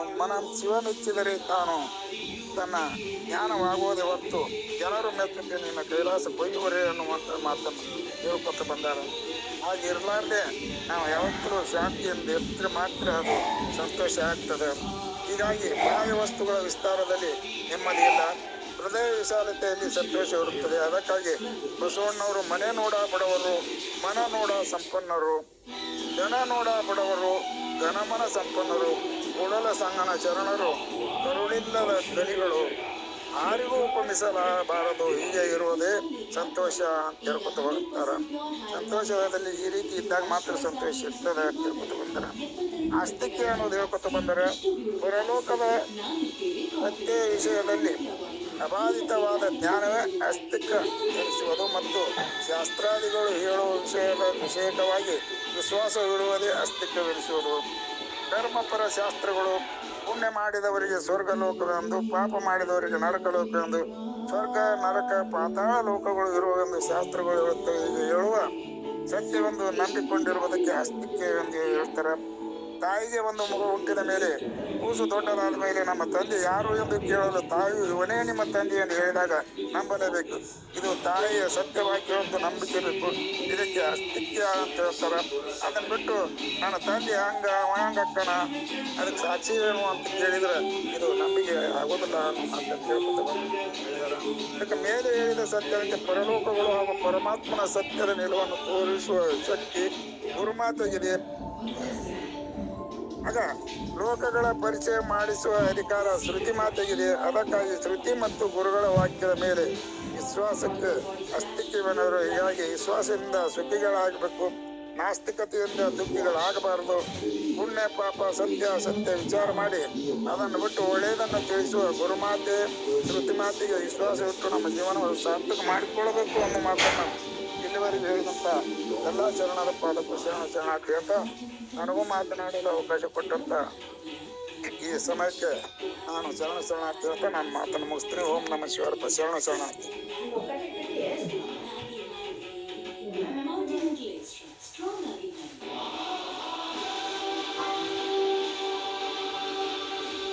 ಶಿವಾರಿ ಓಂ ನಮಃ ಶಿವಾರಿ ಶರಣಾರ್ಥಿಗಳಿಗೆ ಗುರುಗಳು ಕೂಡ ನಮ್ಮ ಓಂ ನಮಃ ಶಿವ ಗ್ರೂಪದ ಅಧ್ಯಕ್ಷರು ಕೂಡ ಒಂದು ಗುರು ವೇದ ಮಾತೆ ನಾವು ನಂಬುದೇವಪ್ಪ ಅಂದ್ರೆ ಇಲ್ಲ ತಾಯಿಯನ್ನ ನಾವು ಹೇಳಲ್ಲ ನಂಬುದೇವಪ್ಪ ಅಂದ್ರೆ ನಾವು ಏನಕ್ಕೆ ಒಂದು ಬದುಕು ನಮ್ದು ಚಂದ ಇರ್ತದ. ಅವ ಹೆಂಗಾದಾನ ಇವ ಹೆಂಗಾದಾನ ಅಂತಂದ್ರೆ ಅಪನಂಬಿಕೆ ಆಯ್ತು ಅಂದ್ರೆ ಹೆಂಗ ನಮ್ಮ ಬದುಕು ಸುಂದರ ಆಗಲ್ಲ. ಹಂಗ ವೇದ ಉಪನಿಷತ್ತುಗಳು ನೀನು ಬ್ರಹ್ಮನೇ ಇದ್ದೀಯಪ್ಪ ನೋಡಿ ವಿಚಾರ ಮಾಡಿ ನೋಡು ಅನ್ನುವಂಥದ್ದನ್ನ ಹೇಳ್ಕೊತ ಬಂದಾರ. ಅದನ್ನ ನಾವು ಆಶ್ರಯ ಮಾಡ್ಕೊಂಡೇವೆ ಅಂದ್ರೆ ನಂಬುದೇವಪ್ಪ ಅಂದ್ರೆ ನಮಗೆ ಹಿಂದಿಲ್ಲ ನಾಳೆ ನಮ್ಮ ಮೋಕ್ಷ ಹಾಕದ. ಅದನ್ನ ಬಿಟ್ಟು ನೋಡ್ರಿ ಅನ್ನೋ ಕಂಡಿರಿ ಅನ್ನೋ ದೇವ್ರನ್ನ ಅದಾನೋ ನೀವು ಹೇಳಿದ್ದೇನು ಕರೆಯೋದನೋ ನೀವು ನೋಡಿರ್ತೀನಿ ನೀವು ಅನುಭವಿಸಿರಿ ಅನ್ನೋ ಅಂತ ಹಿಂಗೆ ಮಾತಾಡೋದ್ರಿಂದ ನಮ್ಮ ಮನಸ್ಸು ಹೊಲಸು ಹಾಕದ ಅನ್ನುವಂಥ ಎರಡು ಹಿತ ನುಡಿಗಳನ್ನು ಆಡಿದಂಥ ಪರಮ ಪೂಜ್ಯರಾದ ನಮ್ಮ ಓಂ ನಮಃ ಶಿವ ಗ್ರೂಪದ ಅಧ್ಯಕ್ಷರಿಗೆ ಎಲ್ಲರ ಪರವಾಗಿ ಭಕ್ತಿಯ ಪ್ರಣಾಮಗಳನ್ನು ಸಲ್ಲಿಸಿ ಇವತ್ತಿನ ಸತ್ಸಂಗ ಸ್ವಲ್ಪ ಇವತ್ತು ಮುಕ್ತಾಯ ಮಾಡೋಣ. ಚರ್ಚೆದೊಳಗೆ ಭಾಗಿಯಾಗೋಣ. ಎಲ್ಲರೂ ಚರ್ಚೆದೊಳಗೆ ಇರ್ರಿ. ನಾವೊಂದು ಸ್ವಲ್ಪ ಬಿಜಾಪುರಕ್ಕೆ ಒಂದು ಕೆಲಸ ಬಂದು ನಿಲ್ತೇವೆ, ನಾವು ಹೊಂಟೀನಿ ಅನ್ನುವಂಥದ್ದನ್ನು ತಮ್ಮಲ್ಲಿ ಪ್ರಾರ್ಥಿಸಿ ಈಗ ನಮ್ಮ ಗಿರಿಜಾ ತಾಯರು ಕೂಡ ಒಂದು ಮಂಗಳಾರತಿ ಆಡ್ಬೇಕು ಅಂತೇಳಿ ಅವ್ರಿಗೆ ಕೇಳ್ಕೊತೀನಿ. ಓಂ ನಮಃ ಶಿವಾರಿ. ಗಿರಿಜಾ ತಾಯರ್ ಅದಿರಿ? ಶರಣಾರ್ಥಿ. ಕರುಣಾಮೂರ್ತಿ ಗುರುವರನಿಗೆ ಭವಹರನಿಗೆ ಗೌರಿವರನಿಗೆ ಜ್ಞಾನದ ಜ್ಯೋತಿ ಬೆಳಗಿರೆ ನೀರೆ ಜ್ಞಾನದ ಜ್ಯೋತಿ ಬೆಳಗಿರೆ ನೀರೆ ಕಂದು ಗೊರಳನಿಗೆ ಚಂದ್ರಶೇಖರನಿಗೆ ಕಂದು ಗೊರಳನಿಗೆ ಚಂದ್ರಶೇಖರನಿಗೆ ನಂದಿ ವಾಹನ ಸುಂದರಾಂಗನಿಗೆ ಇಂದು ಮುಖದ ನೇತ್ರಹೀನರು ಕೇವಲ ಸ್ವಪ್ನವನ್ನಷ್ಟೇ ನೋಡಬಲ್ಲರು, ಪ್ರಪಂಚವನ್ನಲ್ಲ. ಆದ್ದರಿಂದ ತಮ್ಮ ಸ್ವಪ್ನದೊಂದಿಗೆ ಇರುವ ನಂಟನ್ನು ಕಂಡಿರುವವರು ನೋಡುವುದೇ ಇಲ್ಲ.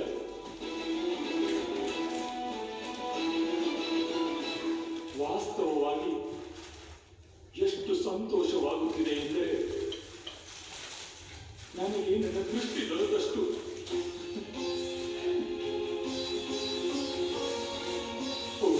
ಅಗಣಿತ ಮಹಿಮಗೆ ಅನಂತ ರೂಪಗೆ ಶಾಂತಾನಂದ ಸುಖ ಭರಿತನಿಗೆ ನಿಶ್ಚಿಂತನಿಗೆ ನಿಜ ನಿರ್ಮಲಗೆ ಜ್ಞಾನದ ಜ್ಯೋತಿ ಬೆಳಗಿರೆ ನೀರೆ ಜ್ಞಾನದ ಜ್ಯೋತಿ ಬೆಳಗಿರೆ ನೀರೆ ನಿರ್ವಿಕಾರಗೆ ನಿರಾಕಾರಗೆ ನಿರ್ವಿಕಾರಗೆ ನಿರಾಕಾರಗೆ ನಿರ್ಗುಣ ನಿಗಮಾತೀತನಿಗೆ ಓಂಕಾರನಿಗೆ ಪಂಚಾನನಿಗೆ ಜ್ಞಾನದ ಜ್ಯೋತಿ ಬೆಳಗಿರೆ ನೀರೆ ಜ್ಞಾನದ ಜ್ಯೋತಿ ಬೆಳಗಿರೆ ನೀರೆ ಧರೆಯೋಳು ಬೋರಿಗೆ ಪುರುದಾಳೀಶೆಗೆ ಧರೆಯೋಳು ಬೋರಿಗೆ ಪುರುದಾಳೀಶೆಗೆ ಗುರುನಾಥ ಭೀಮಾ ಶಂಕರಿಗೆ ವಿಶ್ವನಾಥನಿಗೆ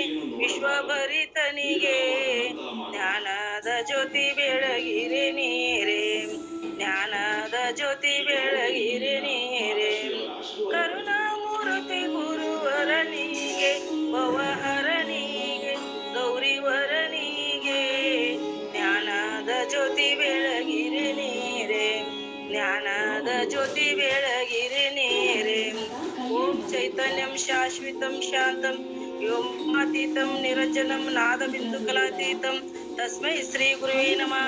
जय मंगलम जय नमः पार्वती पति शिवार महादेव सिद्धारूढ़ महाराज की जय बसवेश्वर महाराज की जय सकल साधु संत महाराज की जय जय मंगलम जय नमः पार्वती पति शिवार महादेव ओम नमः शिवाय ಓಂ ನಮಃ ಶಿವಾರಿ. ಶರಣಾರ್ಥಿ ತಾಯರಿಗೆ ಮಂಗಳಾರತಿ ಮಾಡಿದ ಗಿರಿಜಾ ತಾಯರಿಗೂ ಬೆಳಗ್ಗೆ 5ಕ್ಕೆ ಒಂದು ನಾಮಸ್ಮರಣೆ ಮಾಡಿದ ಕೇಳಿದ ಎಲ್ಲಾ ಶರಣರಿಗೂ ಕೂಡ ಪ್ರಭಾವ ಮಾತನಾಡಿದ ಕೇಳಿದ ಎಲ್ಲಾ ಶರಣರಿಗೂ ಕೂಡ ಎಲ್ಲರ ಪರವಾಗಿ ಶರಣಾರ್ಥಿ ನಮ್ಮ ಓಂ ನಮಃ ಶಿವ ಗ್ರೂಪದ ಪರವಾಗಿ ಶರಣಾರ್ಥಿ ಸಲ್ಲಿಸಿ ಇವತ್ತಿನ ಸತ್ಸಂಗದಲ್ಲಿ ಮುಕ್ತಾಯ ಮಾಡಿದ್ರಿ. ಶರಣಾರ್ಥಿಗಳು ಓಂ ನಮಃ ಶಿವ. ಇಲ್ಲಿ ಯಾರಾದರೂ ಕಾಯಕ ಏನ್ರ ನಿಮಿತ್ತ ಇದ್ರ ಬಿಡಬಹುದು, ಏನೋ ಖಾಲಿ ಇದ್ರ ಸ್ವಲ್ಪ ಮನ್ನಿಷ್ಟು ಒಳ್ಳೆ ಚರ್ಚೆ ಮಾಡೋದು ಅಂದ್ರೆ ಎಲ್ಲರಿಗೂ ಮಾತನಾಡುವುದು ಅಂತ ಒಂದು ಸೂತ್ರ ಗೊತ್ತಾಯ್ತಂದ್ರೆ ಮನನಕ್ಕೆ ಹೋಗಕ್ಕೆ ಬರ್ತದ.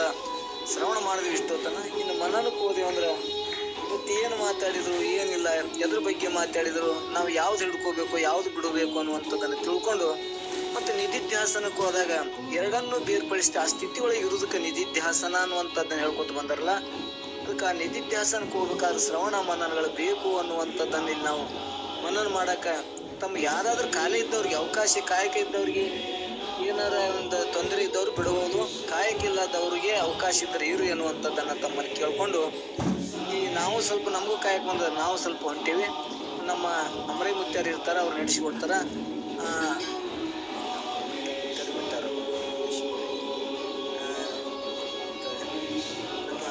ಶರಣಾನಂದ ಪೂಜ್ಯರು ಇರ್ತಾರ.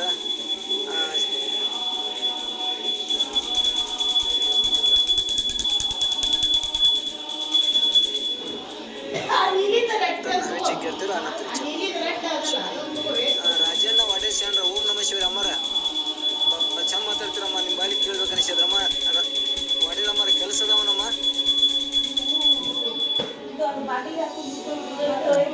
ಕವಿತಾ ಬಿರಾದರ ಸ್ವಲ್ಪ ಮಾತಾಡಿದ್ರೆ ಬಾಳ ಚಲೋ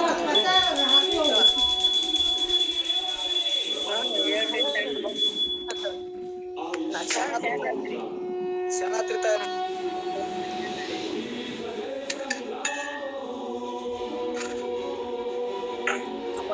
ಅಮ್ಮರ ಆರಾಮದಿರಿ ತಾವು? ಆರಾಮದಿರಪ್ಪ. ಇವತ್ತು ಏನ್ ಸತ್ಸಂಗ ಮಾತಾಡಿದ್ರು, ಒಂದ್ 2 ಮಾತು ಮಾತಾಡ್ರಲ್ಲ ಮಾವ. ನಮ್ಗೆ ಆಡಕ್ ಬರಲ್ರಿ ಅಪ್ಪ, ಕೇಳ್ತೀವಿ ಆಡಕ್ ಬರಲ್ರಿ.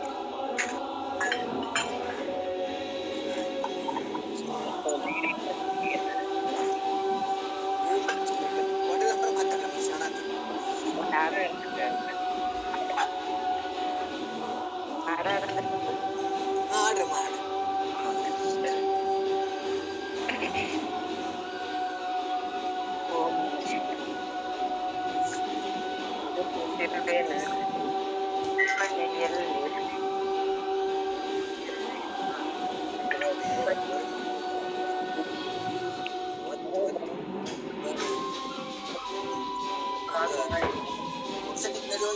ನಾನು ಪಾಠ ದೀಪಾವಳಿ ಇದಿರ್ತವಲ್ಲ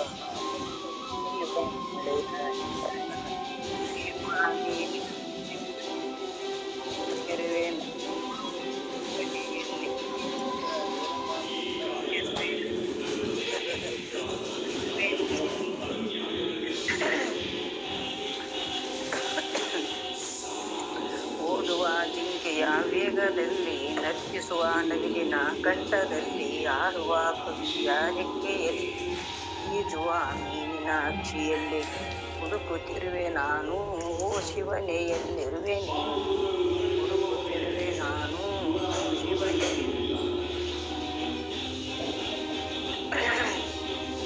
ಮಾಲಿನ ಸಂಚಿನಲ್ಲಿ, ಬೇವಿನ ತಂಪಿನಲ್ಲಿ, ಮಲ್ಲಿಗೆಯ ತಂಪಿನಲ್ಲಿ, ಕಂಗಣರ ಕೆಂಪಿನಲ್ಲಿ ಹುಡುಕುತ್ತಿರುವೆ ನಾನು ಶಿವನೇ.